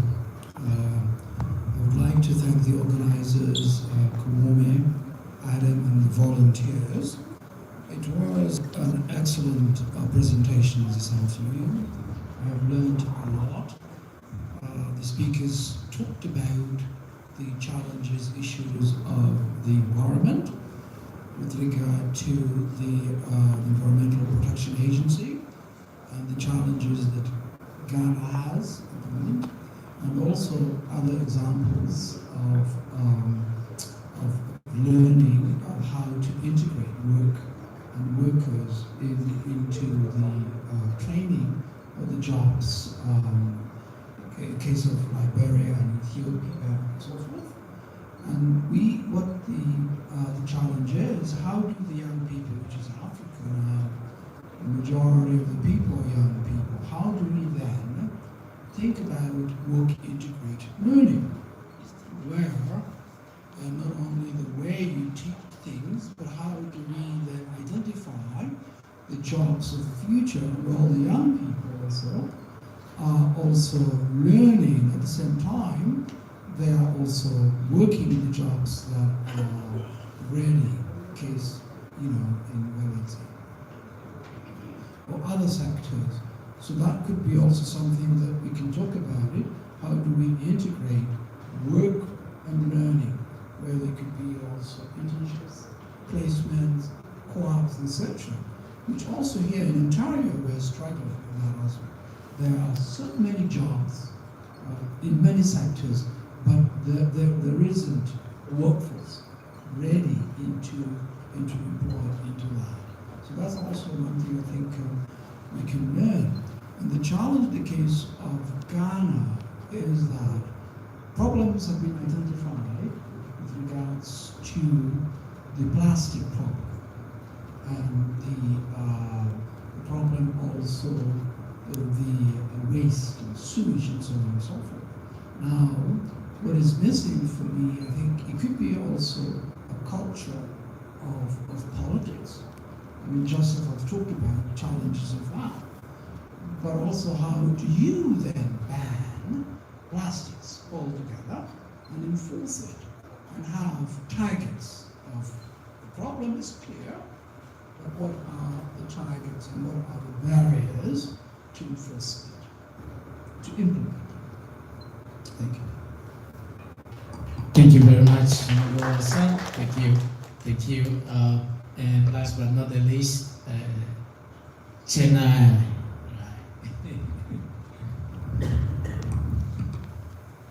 Evening, everyone. Today I was representing the 6th region, which works with what is easily 95 countries. And so listening today about all of the amazing work that's been happening in maybe only 2 or 3 countries, I was just left with the question of how do we deal with political will? The way I see it, we are still having climate change is almost like an afterthought. It's not as prioritized, it's not funded, it's not yet as real, especially in the global south, but a large part of it is political will on various levels. And I'm still stumped as to how do we shift the conversation there? And then a second part is how do we create a culture that's less of consumption and participation in the degradation, but more of, a different way of doing things, a different way of thinking about doing things. Just a simple example I can think of is that we still flush drinkable water. Like we know there are other ways of doing things, but the people with the ideas, no one invests in them, or the people getting the money from the problem are sabotaging the effect. How can we really tackle that to make it easier for the collective to start looking at a different way of doing things? So that's not a question to anyone in particular, because I think we got a really beautiful picture of the problems today. And we still haven't even scratched the surface of a lot of that. I also work in public health, and I'm like, we are burying people linked to this, and we can't even make that connection because the data and the research is not even making those connections yet.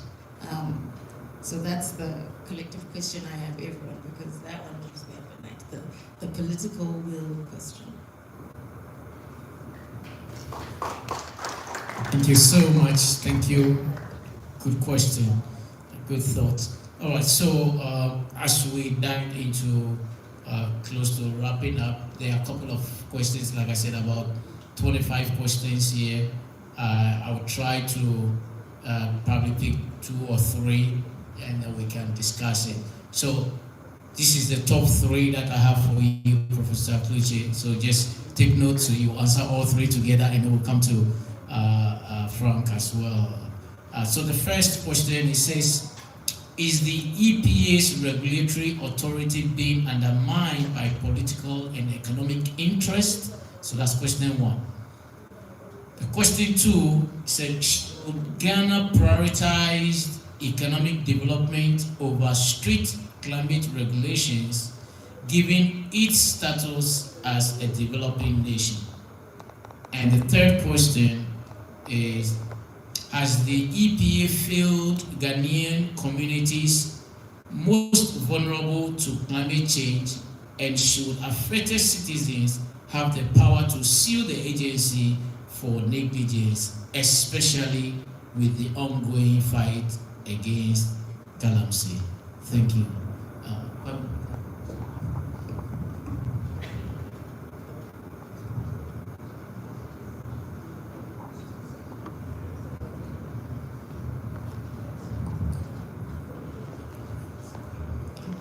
Thank you very much for the questions. On political influence on the delivery of our mandates, yes, it's not zero. Yes, we have political influence, but then we also have a mandate. So we try to play it in a way that will still carry on with our mandates, but then we need to sometimes, but not all the time, satisfy the political class. So what we do is to explain as much as possible to the power therein on the issue that they may be pleading on or they are intervening on. So we try to explain the depth of the issue and the actions we can take. So sometimes we can go a little bit liberal to going the full length of the enforcement or making sure that the corporate will have to pay for whatever environmental non-compliance issues we are dealing with. So it may be closure, paying of penalty, or to the court of law. So instead of going the full length, because of political influence, we kind of a little bit liberal on that. That is a difficult situation and very difficult to deal with. The second question is on prioritizing strict climate regulation and industrialization or something, right? Or economic growth or something. So Ghana has signed up to the Paris Agreement to reduce global warming, to cut emissions. Ghana has presented its nationally determined contribution to the UNFCCC, committing to mitigating or mitigation in general, supporting the global core. We also understand that Ghana is a developing country, and so we need to improve economically. What we try to do is, whilst we are working to develop, we advocate or we do it sustainably, which means that we developing all right, but it has to be sustainable and it has to have less impact on the environment. So we look at what we can trade off that will not be greatly impacting on our environment and at the same time not adding to too much the greenhouse gases in the atmosphere. So we try to play a good balance because, as I said earlier on, we have signed up to the global call to reduce emissions. So we don't just choose technologies, but we go for what will give us economic growth, sustainably growth, but with minimal environmental impact, which include the climate. The last question, an interesting one. If the EPA should be sued for probably failing, the situation at hand in Ghana's constitution, it stated that protecting the environment is the responsibility of every Ghanaian. So what EPA's mandate is to make sure that every Ghanaian is going by the constitutional core. So we advocate that we should comply to environmental rules. We come for you if you don't go by that. So if you are not complying, we come for you. Thus we do to individuals, we do to companies, we do to every setup in the country.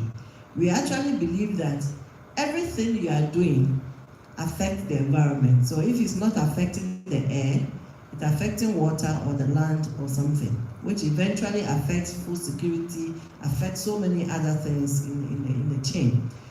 So the Galamsey mentioned here already earlier on, it's a canker on us. So I understand that 3 million Ghanaians who are involved in small-scale mining or involved in Galamsey. Small-scale mining is it's used. It's not supposed to, but it's used interchangeably with Galamsey, which is like illegal mining, because among the small-scale miners, I understand only about 10% are mining legally, which means they have permits to mine, which means they have registered with the EPA. We know where they are and we are able to regulate them. But large number of the miners are not permitted, do not have the license to operate or the permit to operate. So we don't have their address, we don't know where they operate. We only find out that they have already degraded the land and they've moved elsewhere. So that's another difficulty that we have. We go around doing the monitoring. Our capacity is low compared to the frequency and the spread of the environmental degradation. So the staff of EPA, we don't have enough numbers to be on the field. Our work is bigger than just monitoring or checking illegal mining activities. It spans from the air, as already presented, to water, to land, to waste, to anything you can think of in the environment. So the section or the unit or directorate that see to that mining or that sector alone, we don't have enough numbers to be out there. That's why we collaborate with other institutions like the Ghana Military Service or the Army. We collaborate with the Forestry Commission, we collaborate with the Minerals Commission and the ministries.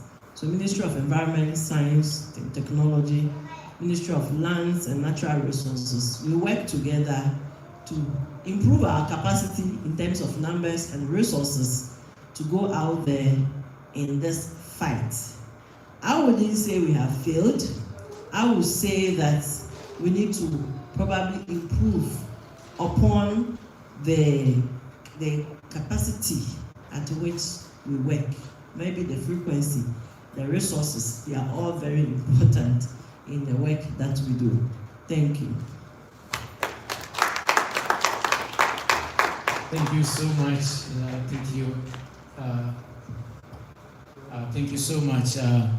I love you already. You're very honest. I like honest answers. When the challenge is there, we have to find a way to confront it. You know, just a quick follow-up. You don't need to answer that. It's just more of a rhetorical. Now, the big nations, as you alluded to, you know, they refuse to sign the Paris Accord. The United States, for instance, that they see the relevance of being part of these accords. And the smaller nations end up signing these accords, yet the number of emissions that we even use in these smaller nations cannot even be compared to what the kind of emission that happens in the United States, for instance, or like in China, in all those big places. So I think that we need to look at this all over again, especially African leaders, to be able to understand if indeed their effort will actually yield the result that we are looking for going forward. But thank you so much for your response to the questions. Mr. Frank, but before Mr. Frank, I want to also recognize Mr. Emmanuel Dodo, the president of Ghanaian Canadian Association. I think earlier on you mentioned him, but he was caught up in traffic. Is here? What is? Oh yes, yes. God bless you, sir. All right. So,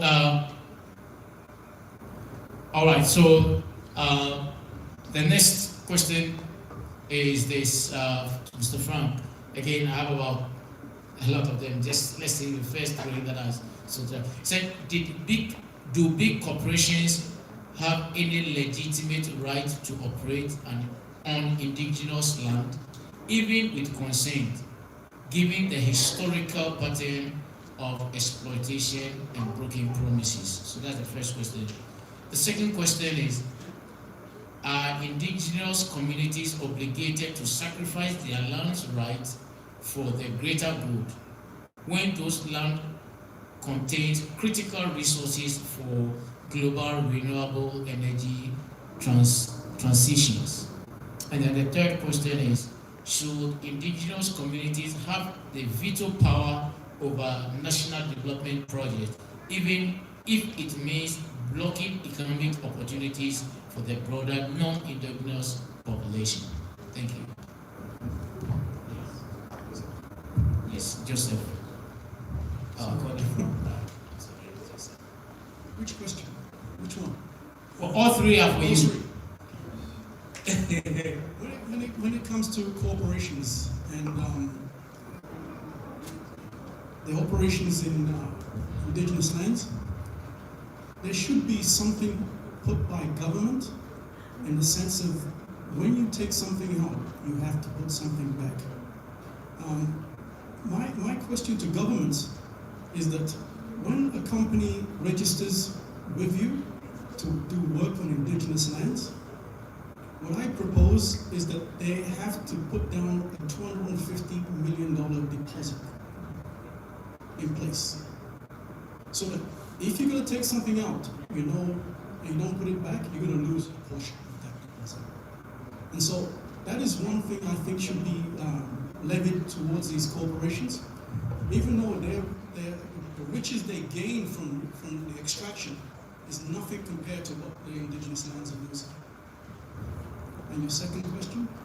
And the second question, it said, are indigenous communities obligated to sacrifice their land right for the greater good when those lands contain critical resources for global renewable energy transitions? I believe the indigenous population deserve the right to refuse. If the minerals under the ground is beneficial for the country, then it's beneficial for the indigenous population. But what we are facing is that corporations come, take the minerals out, and take it elsewhere. It's not developed in that land. Now, if there was a way for governments to say, okay, indigenous people own this land, what is under this land belongs to them. They should have a say into understanding how these minerals are processed, what the benefit will be for them, and as a sustainable aspect of their day-to-day running, and what does the government get out of it, and also what does the companies do taking extraction out. Now the problem is we're living in a world of greed, where money talks, and repercussions pertaining to your actions are never looked at. And this is what we face. The indigenous population is suffering right now because the agricultural sector that they used to live on or live with is gone. The water is polluted. Companies and governments know this. The corporations should be held liable for what's going on. The gold that's been extracted from the Galamsey, there should be a tax levied on that gold internationally. As we know, in Liberia, there was the blood diamonds. Remember that? What's happening in the Galamsey is very close to this, very similar to what's going on right now. And come to a point where you couldn't sell those diamonds anymore. And so these are the things that I believe that the indigenous population have the right to say, no, you can't take our minerals. What are you going to put back? How are you going to make it sustainable? And the last one? And the last says that should indigenous communities have a veto power over national development projects, even if it means blocking economic opportunities for the broader non-indigenous population? I believe that they should have a say in economic development and industrial development. Well, having a say is completely different from having a veto power. But veto depends how it's put to them. If a proposal is put forward to them to say, this is what you benefit, this is what we're going to gain, as the indigenous community and also nationally, there has to be a balance. Now, if that balance is not there, I believe they have the right to say no. Okay, we have the same aspect with the pipelines going across Canada through indigenous lands. This is critical because you're going to do something to our land. What are you going to give us? Okay, what options do you give us to continue? So I believe they shoot at the veto, but it's up to governments and the corporations to put forward a proposal for them to understand that it will benefit them as a sustainable futures. Awesome. Thank you so much. Thank you so much. Well, that brings us to the end of our questions, but it will be very unfair if I don't come to the floor to ask if anyone has a question. So, do we have one or two individuals who want to ask a question? Yes, there is a hand right there, Kwame, please. I want to commend the organizers of this symposium on the environment. My question is, though, that you are doing something at a very low grassroots level, but you mentioned about the Paris Accord, which the major countries are pulling out, and even within Canada here, you have the Prime Minister, Mark Carney, has sort of not putting any emphasis on the climate change issue anymore.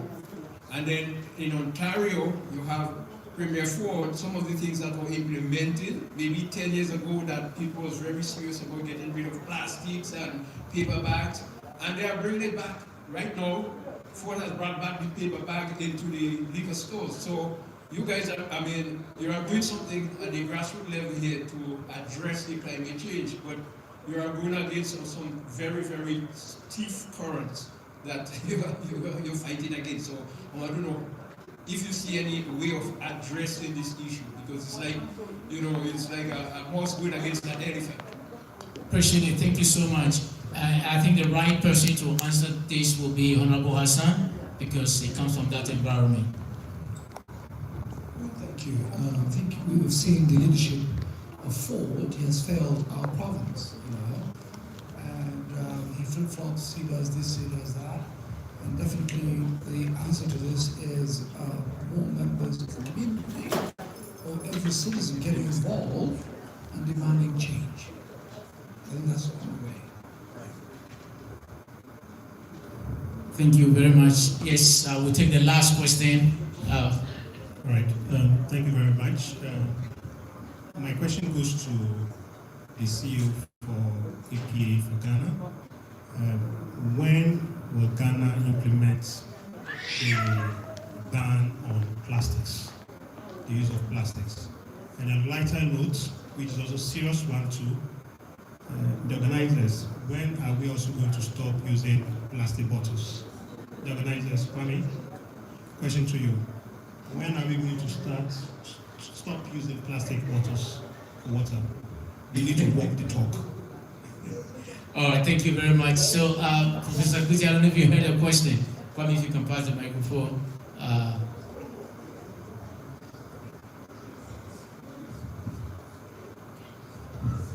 Thank you.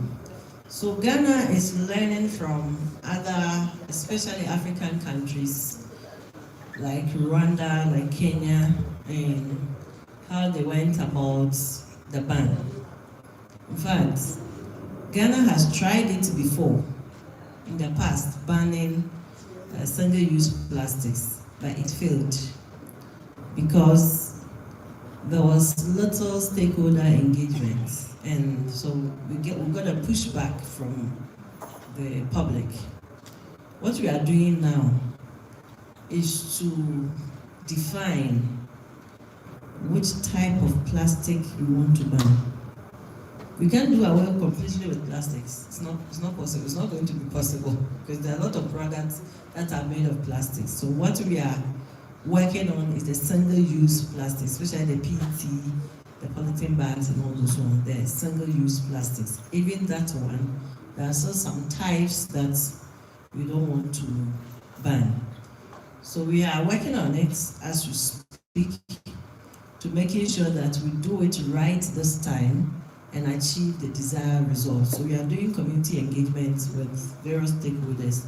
The producers themselves, we are meeting with them. Recycling companies, we are meeting with them. The shops, the supermarkets, the users in general. We have done some education also on TV and in the media, social media as well, in different types of media. But we are working towards it. I just can't say the exact date to say it's a ban, but then we're doing it gradually. Thankfully, we have the support of the President, His Excellency John Dramani Mahama. On the World Environment Day, he announced it, especially the stylophones that we use. Apart from its environmental issues, it has serious health implications as well. So we are working around all of that. And as I said earlier on, we need to also provide the enabling environment. In this case, we need to provide alternatives to, if you say don't use it, what is it that the person should use? Without that, they will still go back to the usual thing. In Ghana and like most African countries, we have high humidity. So every time you are on the streets, you will feel thirsty and you want to drink water.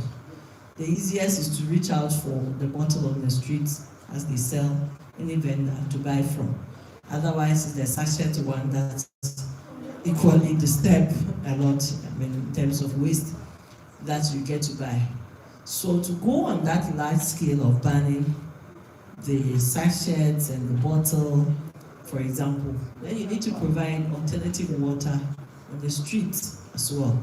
It's already huge investment there, which is also an opportunity for investors to come on board. We are also talking and discussing with a few people who may be interested in setting up water ATMs or something on the streets in Ghana, starting with the major cities. So we plan to start with the former areas, university campuses, banks, and all those former areas to provide drinking water, and then we slowly get into the markets and on the street and all of that.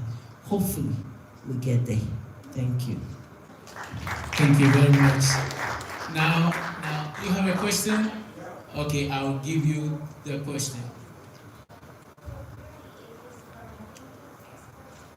Hold on 1 second and begin the microphone. Good evening, everyone. My question is more or less from an import-export perspective. I realize that a lot of the drinks also coming into Ghana are coming from other countries.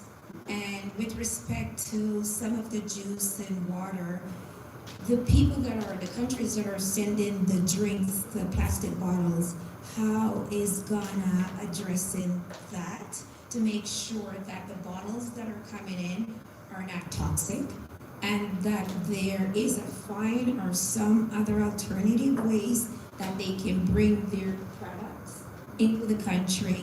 Because generally, some of those countries are usually sending the low-grade plastics that are more likely to cause health issues. So how is that being addressed in Ghana politically, socially, and from a health perspective? Very good question. Okay, I'm sure that question was directed to Professor Gucci, but hold on 1 second. Go ahead with the question and we'll combine the two as a wrap-up question. Please go ahead. Okay, thank you. Give me time to land with this question, and I would like Nana to answer this question. I was born when a chief in Ghana, named Bonnie Ofosu, mobilized the entire country to boycott British goods. I also read in history that the British wanted part of Ashanti land, and Yasintua stood up and fought with them. And she was deported to Soche, I believe. Now, I know how much chieftaincy has been in Ghana, because we believe that they are the custodians of the land. Their role as chiefs is to protect the forest, the land, and the rivers. Now, we have experience of the British trying to bring the chieftaincy in Ghana into the political realm, and that failed.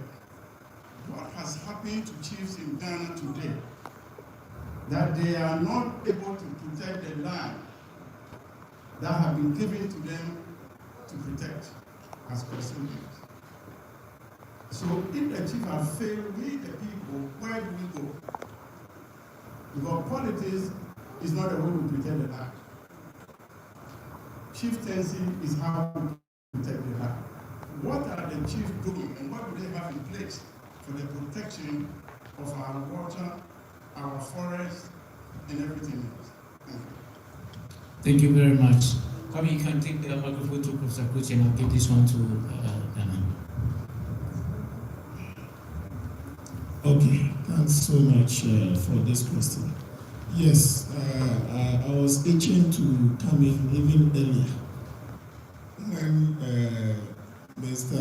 Joseph Amankra was talking about how, the strengths of the indigenous people in saying no or yes to, corporatization. I know it may be different from other places, but in Ghana, fortunately, even during at the height of colonial power and governance, we had people, as he's saying, we had powerful chiefs who came together.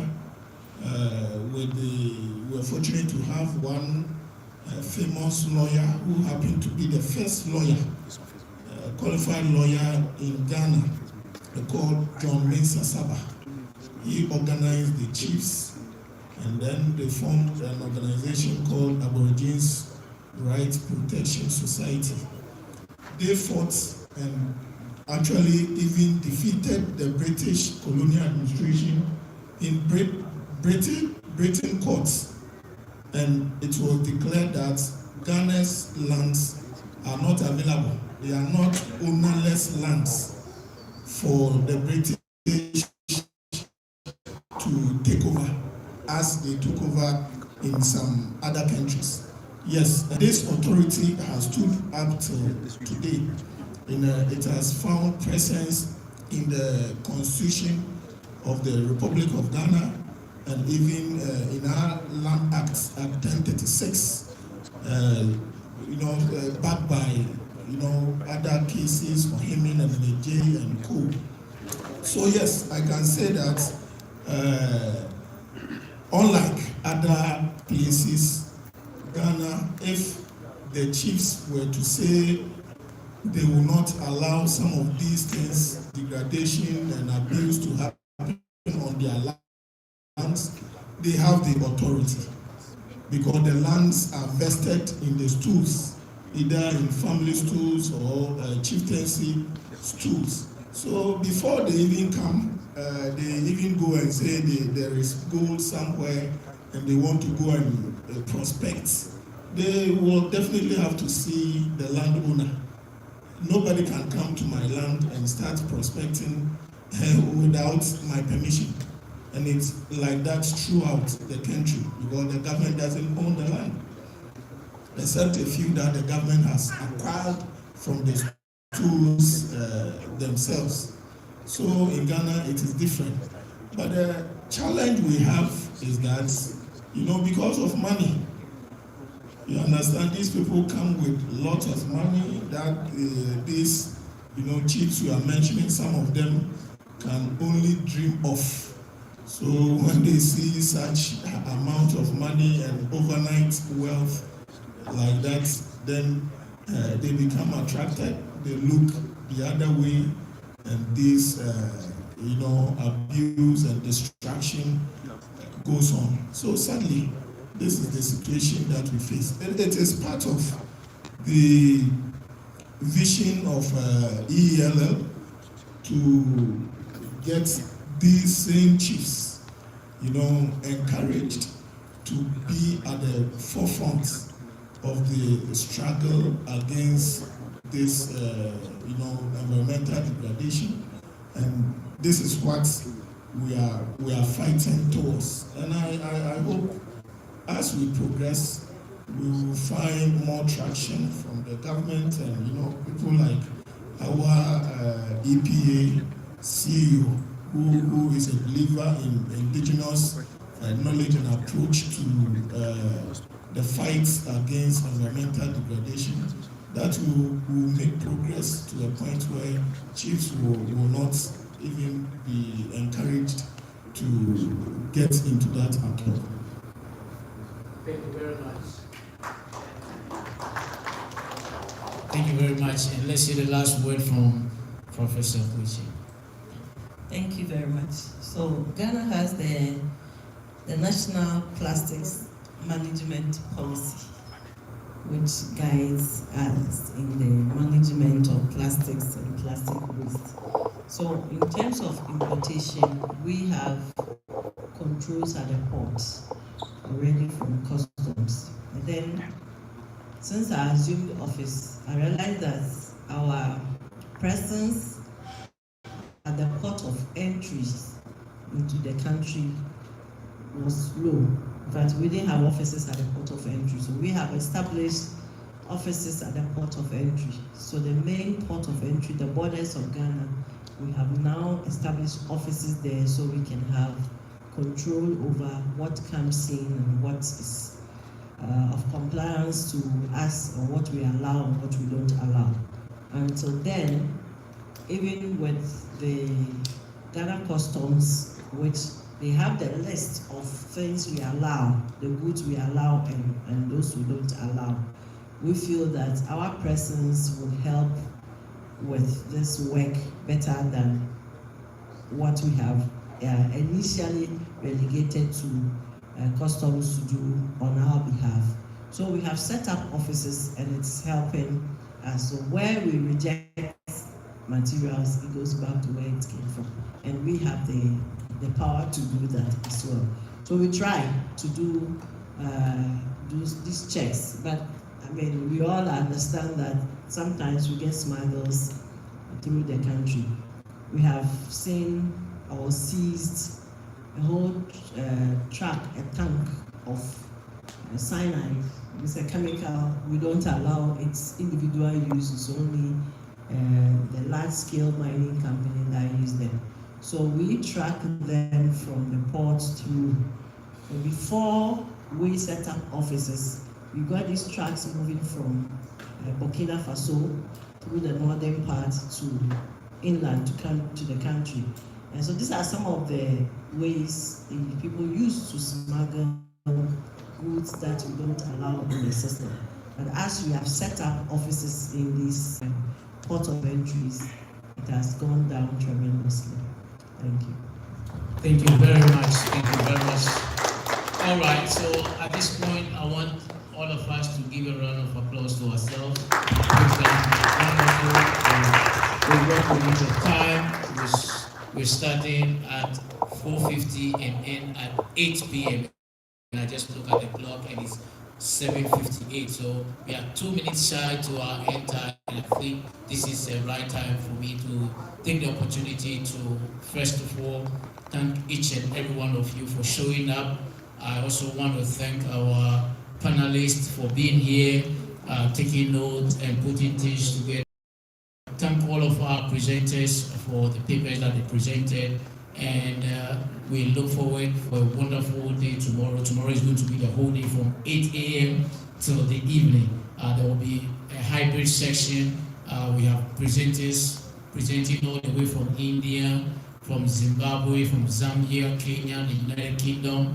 And so, unfortunately, some of them, as hard as they tried, their visas were refused. So, unfortunately, we didn't want to lose that moment.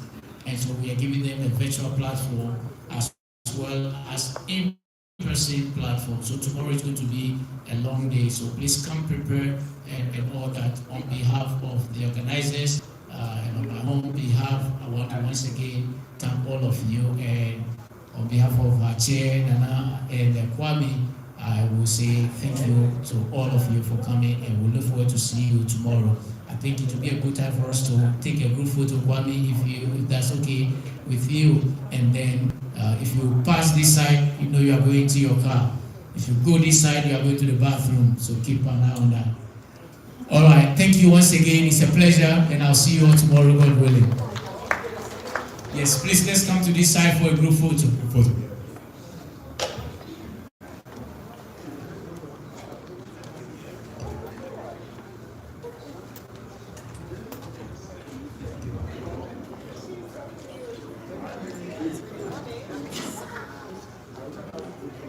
I think that's been very